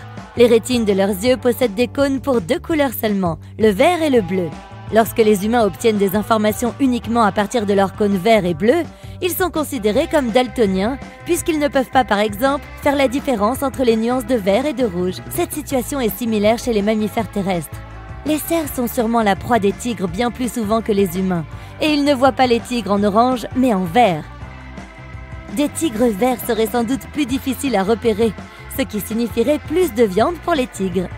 Mais l'évolution a quand même décidé d'opter pour l'orange, car il est tout simplement plus facile de produire une telle couleur. Le seul mammifère vert est un paresseux, mais sa fourrure n'est pas naturellement verte. C'est à cause de l'algue qui y pousse. Et on te rappelle qu'ils peuvent retenir leur souffle pendant 40 minutes. L'eau autour des pôles peut devenir très froide pendant certaines périodes de l'année. Beaucoup de poissons y vivent, mais quand cela arrive, ils doivent migrer pour survivre. Mais il existe un groupe spécial de poissons, natifs de l'océan austral, près de l'Antarctique. Les températures y varient de -2 degrés à 4 degrés Celsius. Techniquement, c'est en dessous de zéro, mais le sel de l'eau de mer l'empêche de geler. Ces poissons peuvent survivre parce qu'ils possèdent une caractéristique spéciale appelée glycoprotéine. Il les aide à rester chez eux car elle agit comme une sorte d'antigel naturel. C'est une protéine qui empêche les cristaux de glace de se former dans leur sang et l'aide à continuer de circuler normalement. T'es-tu déjà demandé comment les minuscules animaux comme les fourmis respiraient? Essaye d'ouvrir ta bouche et ta gorge, mais en même temps, tiens ta poitrine et ton diaphragme immobile. Le diaphragme est une structure musculaire qui sépare les cavités thoraciques et abdominales chez tous les mammifères. Il se dilate normalement lorsque tu respires. Si tu fais cela, tu ne peux pas retenir ta respiration, car l'oxygène trouvera toujours le moyen d'entrer dans tes poumons, du moins suffisamment pour répondre aux demandes de ton corps. Mais en général, quand tu respires, le diaphragme pompe activement l'air dans ton corps et hors de lui. Pour survivre sans que le diaphragme le fasse, il te faudrait avoir plus d'une gorge et encore beaucoup plus petit. Les fourmis ont 9 ou 10 paires d'ouvertures le long des côtés de leur petit corps. On les appelle des spiracles, et chacun est relié à une série de tubes ramifiés. C'est un système similaire aux poumons humains. Leur sang ne transporte pas l'oxygène de ces tubes vers le reste de leur corps. Au lieu de cela, les tubes diffusent cet oxygène. Les terminaisons de ces branches touchent directement les membranes de leurs cellules. Cela ne peut fonctionner que chez les animaux vraiment petits. Lorsque le corps est plus grand que 2 cm, ces tubes sont trop longs et ne peuvent pas diffuser l'air assez rapidement. Il y a plusieurs raisons pour lesquelles les girafes ont un long cou, qui, soit dit en passant, peut atteindre une longueur de 2,50 m. À première vue, il semble que l'évolution les ait pourvues de ce cou pour atteindre les feuilles les plus tendres des arbres. C'est un accès exclusif dont les autres animaux ne peuvent que rêver, et les girafes n'ont pas à se battre pour les meilleures feuilles. Mais avec le temps, les chercheurs ont réalisé que ce n'était pas la seule raison. Ils pensent aussi que le cou pourrait être un élément important lorsque les girafes mâles se lancent dans des combats. De la même façon que les antilopes mâles utilisent leurs dents ou que les cerfs utilisent leur bois. Plus le cou est épais, plus les chances de gagner le combat sont grandes. Certains insectes jouent à l'opossum lorsqu'il y a un prédateur à proximité. Par exemple, lors d'une expérience, des scientifiques ont observé un fourmillon à l'état larvaire. Il a été capable de faire le mort pendant 61 minutes. En quoi cela peut-il être utile? Eh bien, mettons que tu sois dans un jardin où tu vois un tas de buissons identiques avec des fruits. Tu vas vers le premier buisson et tu commences à cueillir et à manger les fruits. Miam, c'est si simple! Et tu le fais relativement vite. Mais au fur et à mesure que tu dépouilles ce buisson, tu as de plus en plus de mal à trouver d'autres fruits. Et c'est un peu irritant car cela prend beaucoup plus de temps qu'au début. Tu dois donc maintenant décider si tu dois rester là et essayer d'en trouver plus ou simplement passer à un autre buisson pour que tout soit à nouveau facile et rapide. En supposant que tu sois le prédateur et que les prédateurs soient gourmands, tu chercheras simplement à manger le plus de fruits possible en un minimum de temps. Cela signifie que tu vas passer à un autre buisson et cueillir les fruits qui s'y trouvent, puis passer au suivant et ainsi de suite. Les chercheurs expliquent la même logique lorsqu'il s'agit d'oiseaux et de larves de fourmillons. Il semblerait que les insectes fassent perdre du temps aux prédateurs lorsqu'ils font le mort, ce qui a un impact important sur la façon dont les choses se passent ensuite. De cette façon, ils encouragent le prédateur à chercher de la nourriture ailleurs, car le prédateur n'a pas autant de temps à perdre.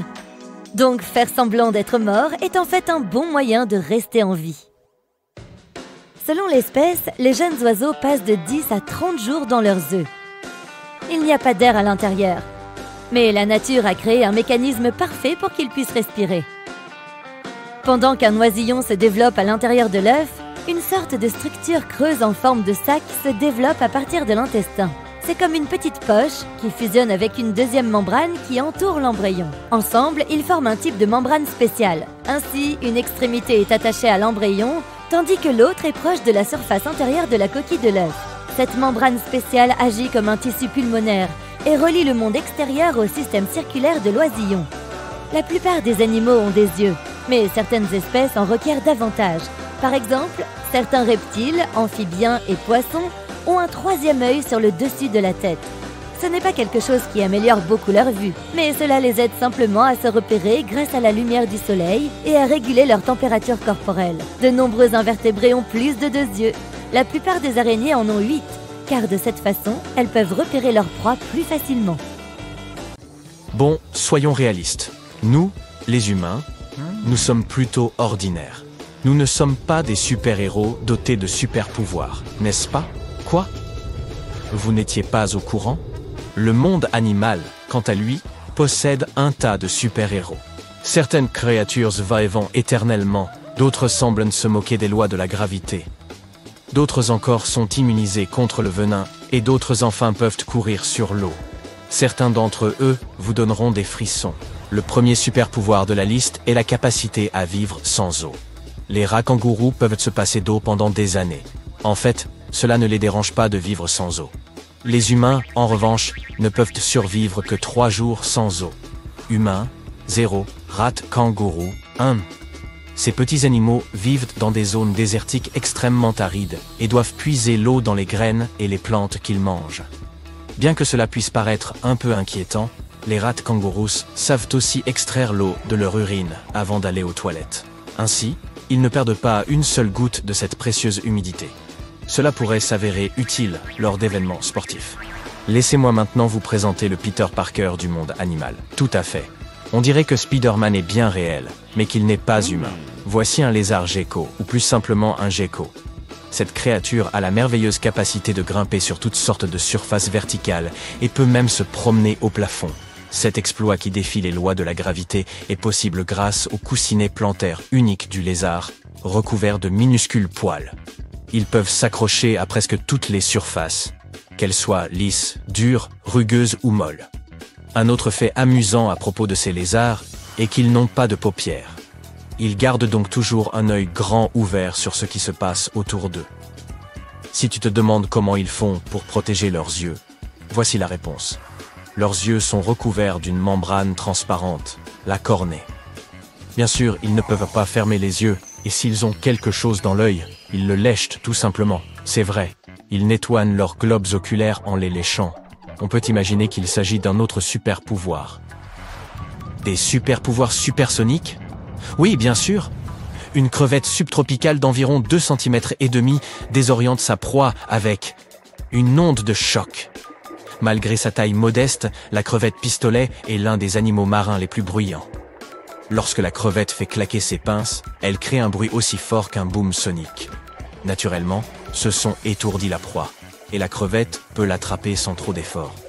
Dans le monde de la bande dessinée, il y a Venom. Dans le monde animal, il y a un type que l'on peut appeler anti-Venom. Les opossums sont connus pour leur astuce bien pratique, qui consiste à faire semblant d'être décédés lorsqu'un prédateur les attaque. Mais ce n'est pas tout. Ces animaux sont également immunisés contre le venin de serpents à sonnette et de vipères péliades. Le secret réside dans un peptide qui aide les opossums à neutraliser les substances chimiques dangereuses. C'est la raison pour laquelle les serpents sont une des friandises préférées du régime alimentaire des opossums.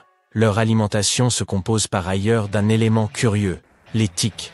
Un opossum peut attraper environ 5000 tiques par saison, et la plupart d'entre elles sont prélevées sur son propre corps. Imaginez un poisson si célèbre qu'on l'appelle un poisson dangereux. Il s'agit du mbenga, qui se traduit littéralement par poisson dangereux en swahili. Ce monstre vit en eau douce et ne rechigne pas à manger un crocodile. Pas un crocodile entier, mais le mbenga peut aisément en prendre une bouchée.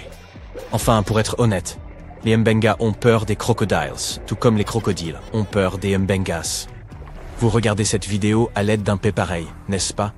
Eh bien, tous les gadgets que nous possédons, nous les devons d'une certaine manière aux anguilles électriques. Tous les gadgets ont des batteries, et les anguilles ont beaucoup contribué à l'invention d'une batterie électrique en 1800. Je sais, les batteries ont changé de manière méconnaissable depuis lors, mais tout de même, la première batterie électrique a été inventée grâce aux anguilles électriques. Quoi qu'il en soit, si vous en voyez une et que vous voulez la remercier pour sa magnifique invention, évitez de le faire. Le problème, c'est qu'elles peuvent délivrer des chocs allant jusqu'à 860 volts. Vous ne voulez pas en faire l'expérience. Parlons maintenant du conte Dracula du règne animal. Non, je ne parle pas des chauves-souris. Je parle du poisson vampire à crocs. Ces poissons sont connus sous le nom de payara et ont 2 longs crocs qui dépassent de leur mâchoire inférieure. C'est pourquoi certaines personnes les associent aux vampires. Les hippopotames sont les gourous de la beauté, puisqu'ils savent comment économiser une fortune sur les soins de la peau. Vivant sous le dur soleil africain, ces animaux sécrètent une substance huileuse rouge ressemblant à de la sueur qui s'évapore et garde le corps des animaux au frais. De plus, ce liquide sert à la fois de crème hydratante, d'écran solaire et d'antibiotiques, mais elles ne sont pas les seules à disposer d'un tel super pouvoir. Les crevettes mantes savent, elles aussi, produire un écran solaire naturel, mais elles l'utilisent pour protéger leurs yeux. Il s'agit de pigments d'acides aminés, et ces pigments agissent comme des filtres spéciaux qui contribuent également à la netteté de leur vision. C'est ce que j'appelle être multitâche. Les suricates ont des taches sombres autour des yeux, ce qui les rend encore plus mignons. Mais ces cercles noirs ne sont pas là uniquement pour rendre nos amis encore plus adorables. Ils font également office de lunettes de soleil intégrées. La fourrure foncée des taches bloque le soleil brûlant, ce qui permet aux suricates de regarder directement le ciel. De plus, grâce à cela, la sentinelle, un suricate qui surveille les oiseaux et autres prédateurs, peut facilement voir venir le danger et alerter ses compagnons.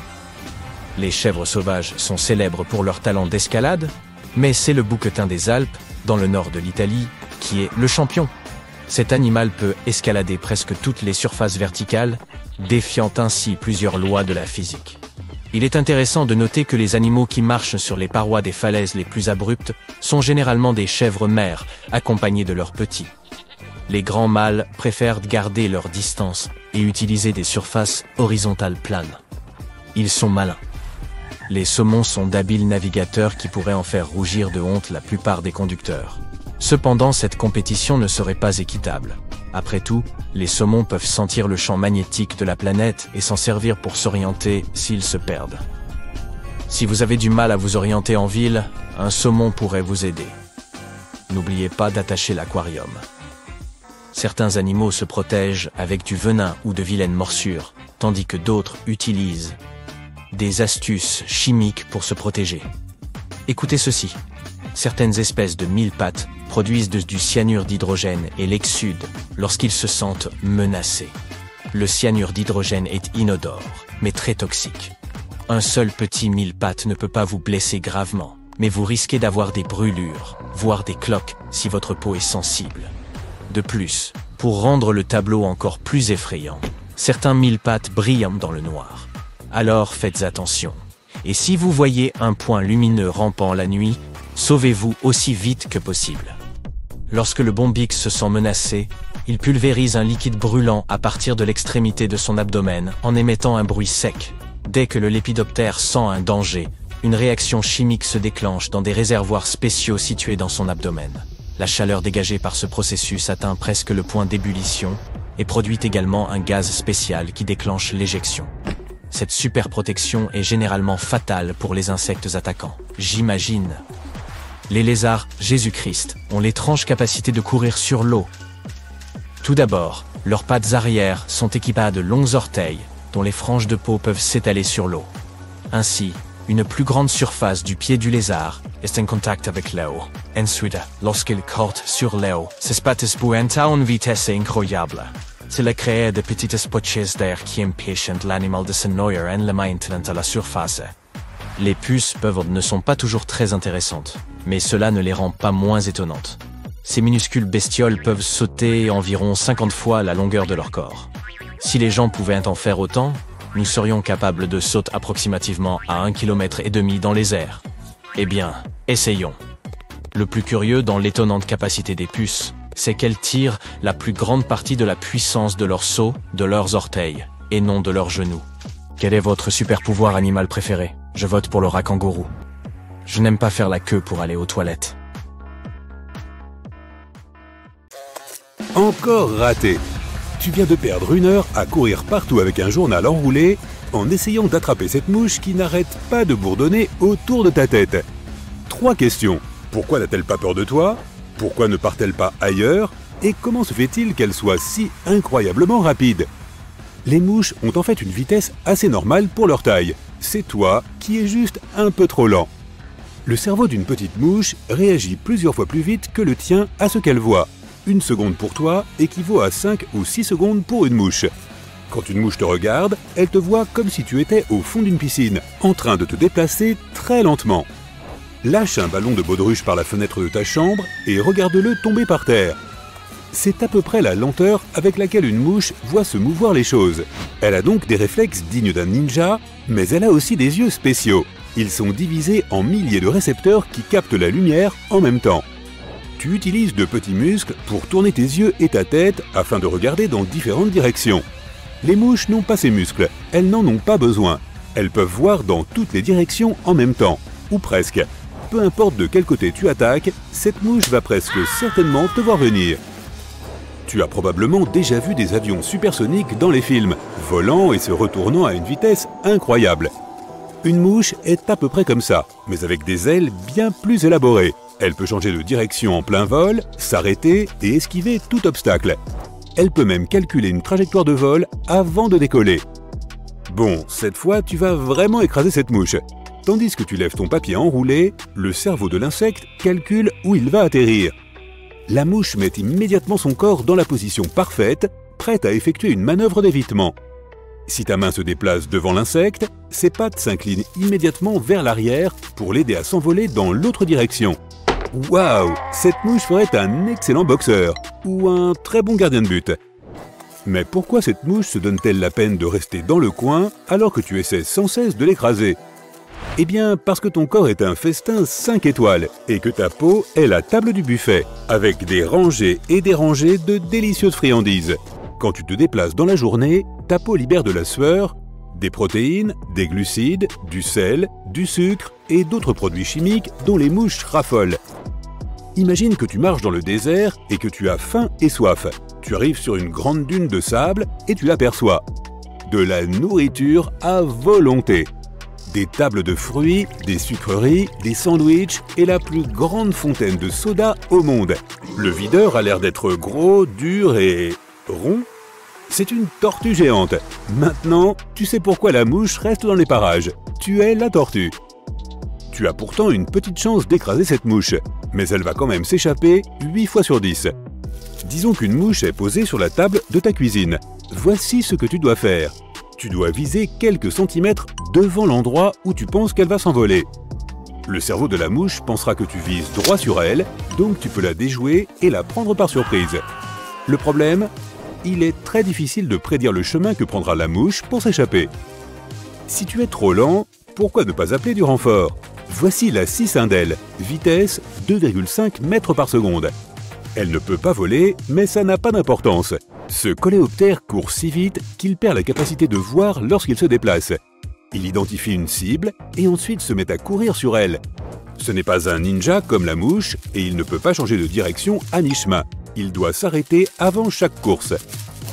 Tu marches à environ 1,5 mètres par seconde, donc la cicindèle va 2 fois plus vite que toi.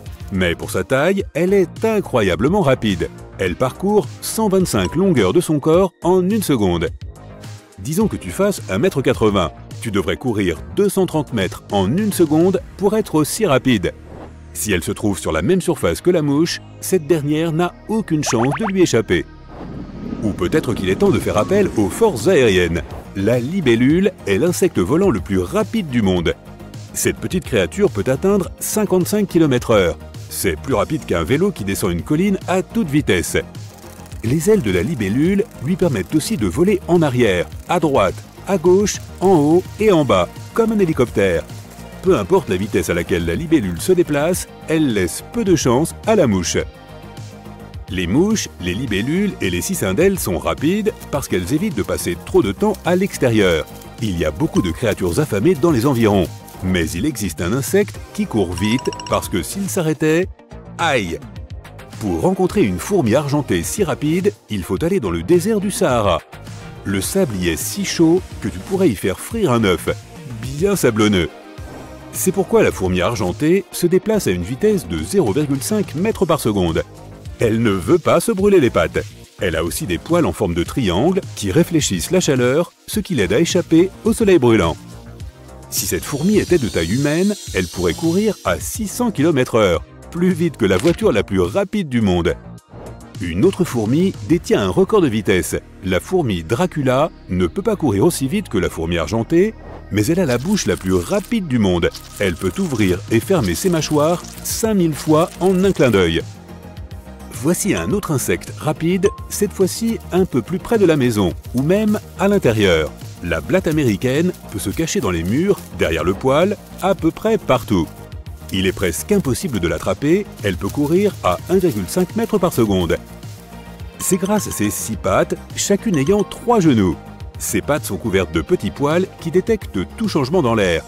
C'est pour cela qu'elle réagit si vite quand tu entres dans la cuisine et que tu allumes la lumière. Et le détenteur du record mondial de la créature la plus rapide sur Terre est de la taille d'une graine de sésame. C'est une sorte d'acarien et il peut se déplacer à 322 longueurs de son corps par seconde. Si tu grossissais cet acarien pour lui donner une taille humaine, il pourrait aller presque 2 fois plus vite que la vitesse du son. Il peut même changer de direction en se déplaçant. Cela en fait la créature la plus rapide et la plus insaisissable de la planète. Mais trouvons maintenant des animaux qui nous permettent de soutenir la comparaison. L'escargot de jardin appartient à la famille des mollusques et aime prendre son temps. Si tu te déplaçais à la vitesse d'un escargot, tu ferais 2 pas toutes les 2 heures. Mais les escargots ne s'en soucient pas. Ils existent depuis des centaines de millions d'années. Ils utilisent leurs coquilles pour se protéger, mais ils ont aussi d'autres astuces. Certains escargots dégagent une odeur désagréable pour que personne ne les dérange. S'il fait trop chaud et trop sec, les escargots se cachent dans leurs coquilles et s'enferment dans la bave fraîche qu'ils fabriquent. Cette bave les aide aussi à grimper aux arbres. Les paresseux sont les mammifères les plus lents de la planète. Grâce à leur métabolisme lent, la nourriture peut prendre jusqu'à 16 jours pour être digérée. Il ne serait pas si difficile d'attraper l'un d'entre eux, mais paradoxalement, leur lenteur les aide. En effet, comme un paresseux ne fait pas de mouvements brusques, les prédateurs ne les remarquent tout simplement pas là-haut parmi les feuilles. Le lamantin est l'une des créatures marines les plus lentes, mais ils ne s'inquiètent pas trop que quelqu'un les embête, sauf peut-être les humains sur des bateaux à moteur. Ils sont énormes et leur peau est très épaisse, un peu comme un tank marin, mais en bien plus mignon. Un autre nageur relativement lent est le requin du Groenland. Il nage à moins de 1 km/h. Comme le lamantin, il est suffisamment grand, si bien que personne n'est susceptible de le défier en face à face. Mais cela conduit à la technique de grignotage la plus hilarante qui soit.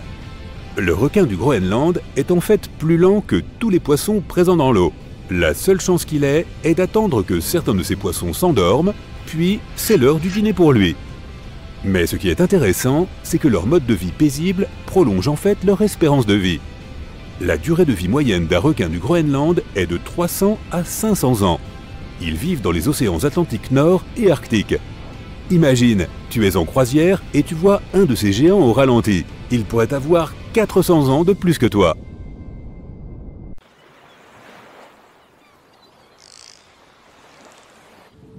Un groupe de dauphins joue gaiement près de la surface de l'eau dans l'océan Pacifique Nord par une journée ensoleillée. Ils s'éclatent autant que possible, jusqu'à ce que l'eau se mette à onduler. Les vagues sont de plus en plus fortes, comme si un tsunami ou un volcan sous-marin se préparait à faire rage. Leur instinct leur conseille de partir au plus vite, mais ils ne savent pas dans quelle direction nager pour être en sécurité. Soudain, un énorme rugissement emplit l'air. L'eau jaillit avec violence et une baleine géante fait irruption dans les airs. Coucou maman! Mais attends, ce n'est pas une baleine, c'est un ichthyosaure. Un monstre gigantesque, semblable à un dragon des mers, qui vivait à la période triasique. Il mesure 17 effroyables mètres de long et pèse 45 tonnes. Il n'a pas l'air très différent d'un dauphin, mais ce monstre marin n'est pas leur cousin. Les dauphins se dispersent dans les profondeurs. Heureusement pour eux, l'ichthyosaure ne cherche pas à faire d'eux son déjeuner. Il ne fait que jouer lui aussi. Cette espèce particulière est bien plus friande de mollusques marins, de petits poissons et de calmars. Mais comme il n'y a rien en vue, il disparaît à nouveau sous la surface, nageant majestueusement en ondoyant de ses énormes nageoires et de sa longue queue en forme d'anguille. Il parcourait autrefois la Terre, mais comme d'autres reptiles terrestres préhistoriques, parmi lesquels les baleines et les dauphins modernes, il est retourné à la mer et a évolué pendant des millions d'années. Ses membres se sont transformés en nageoires. Certaines espèces avaient même des doigts sur leurs nageoires. On aurait presque pu les prendre pour des mains humaines. Salut toi! Ils pouvaient également être dotés d'une nageoire dorsale. Leur tête était pointue et leur mâchoire garnie de dents coniques, parfaites pour attraper de petites proies. Ils avaient de grands yeux, probablement afin de bien voir dans les eaux les plus profondes. Leur nageoire caudale leur donnait une puissance considérable. Comme d'autres créatures marines, ils respiraient l'air de la surface et avaient le sang chaud. Ils étaient élancés et aussi beaux que certaines des plus belles créatures océaniques d'aujourd'hui. Inopinément, un vortex temporel sous-marin s'ouvre devant l'animal, aspirant tout sur son passage comme un trou noir. L'ichthyosaure disparaît à l'intérieur en s'agitant dans tous les sens, incapable de contrôler son voyage vers un passé lointain. Il se voit bientôt rejeté dans son propre temps naturel, à la période du Trias, au début de l'ère des dinosaures, il y a environ 247 millions d'années. Il nage avec d'autres animaux de son espèce. Il vivait en troupeau ou en groupe de chasseurs. Bien que différentes créatures aient évolué dans le monde entier, comme le Mixosaurus, plus petit, restons avec celui-ci, car il finira par se retrouver dans les mains de l'homme moderne. Du point de vue de l'évolution, les ichthyosaures ont vécu très longtemps, des millions d'années. De nombreux facteurs complexes expliquent leur extinction, mais en termes simplistes, les changements environnementaux ont entraîné le déclin des petits groupes alimentaires ainsi que l'apparition de prédateurs plus brutaux. Aussi, certains poissons avaient évolué et étaient devenus trop rapides pour l'ichthyosaure.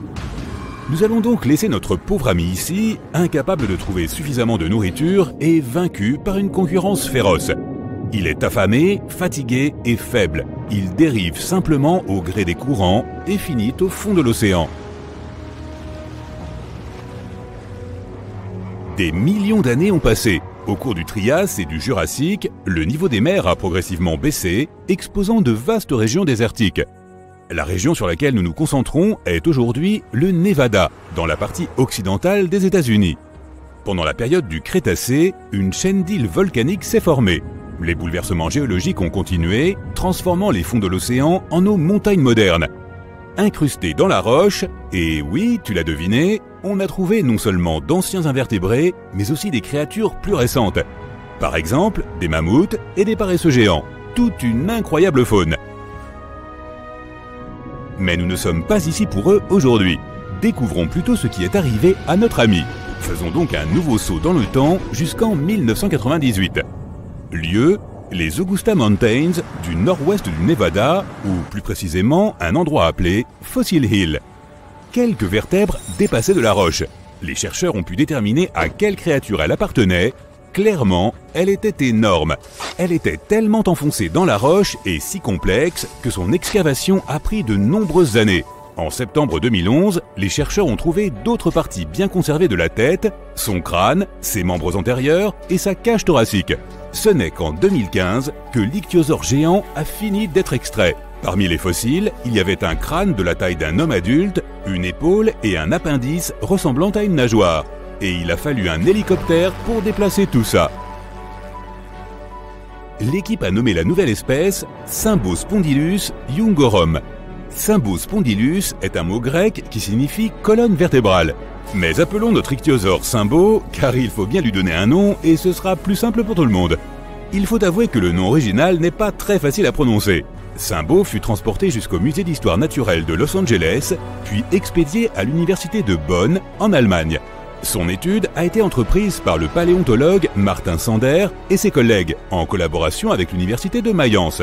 C'était une découverte unique et vraiment enthousiasmante, car notre reptile marin était le plus grand animal de cette période qu'on ait jamais trouvé. D'après ce que nous savons, a déclaré Martin Sander, il s'agit même de la première créature géante à avoir vécu sur Terre. Tu peux considérer Symbo comme le T-Rex sous-marin de son époque. Il est également remarquable car son espèce n'a vécu que 3 à 5 millions d'années après un épisode d'extinction massive, connu sous le nom d'extinction permienne. Cela s'est produit il y a environ 252 millions d'années. L'événement a éliminé environ 90% des formes de vie de la planète. Quelle en fut la cause? La version courte est une augmentation des températures et une acidification accrue des océans. Lorsqu'une partie de la chaîne alimentaire s'éteint, cela provoque un effet domino comme tu peux l'imaginer.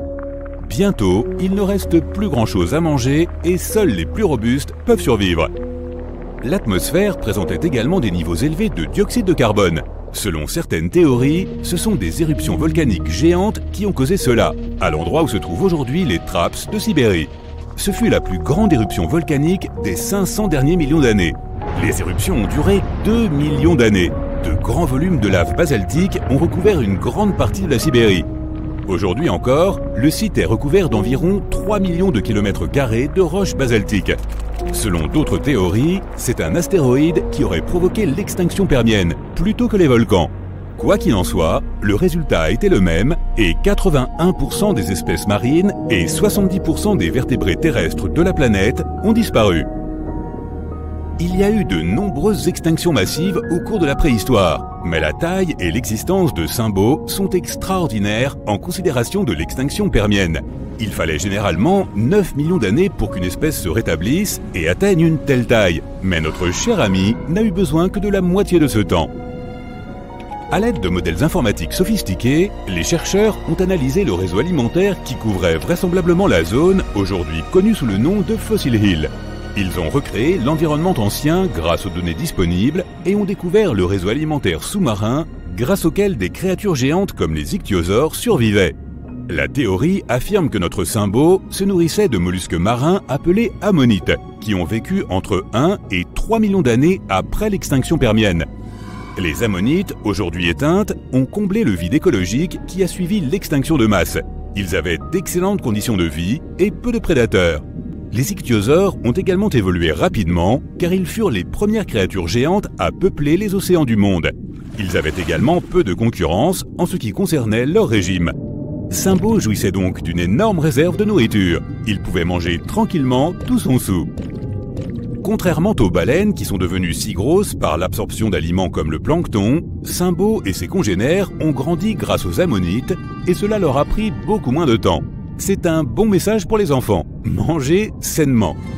Ce qui est passionnant pour nous aujourd'hui, c'est que ces résultats montrent que les écosystèmes marins peuvent se développer et bien réagir à des changements aussi spectaculaires que les dérèglements du climat, de l'atmosphère ou des conditions de l'eau. Ils ont peut-être eu des parcours différents, mais certains ichthyosaures ont quelques points communs avec les baleines. Ils sont énormes et ne possèdent pas de grandes dents. Les cachalots plongent en profondeur pour chasser le calmar géant. Simbo chassait de la même façon. Pour séparer ses aliments, il utilisait un espèce de filtre naturel. Notre ami a sans doute aussi mangé du poisson et peut-être des calmars et même des ichthyosaures plus petits. Aïe! Certaines espèces d'ichthyosaures possédaient un grand nombre de dents et un crâne ressemblant à celui d'un lézard géant. Leurs dents étaient acérées comme des rasoirs. Les ichthyosaures ont nagé dans les océans pendant presque toute l'époque des dinosaures. On a retrouvé des fossiles d'ichthyosaures dans de nombreux autres pays. En Angleterre, en Norvège, au Japon, en Allemagne, en Colombie, en Chine et en Australie. À leur époque, ils étaient les souverains du monde sous-marin. Alors que le soleil se couche, il y a 250 millions d'années, on pourrait imaginer que Simbo a connu un destin plus clément et qu'il sort sa tête de l'eau pour contempler les teintes orangées de ce ciel primitif. Il s'arrête un instant avant de replonger pour rejoindre ses amis, nageant joyeusement à la recherche de nourriture et d'aventure dans les profondeurs bleues de l'océan Triasique.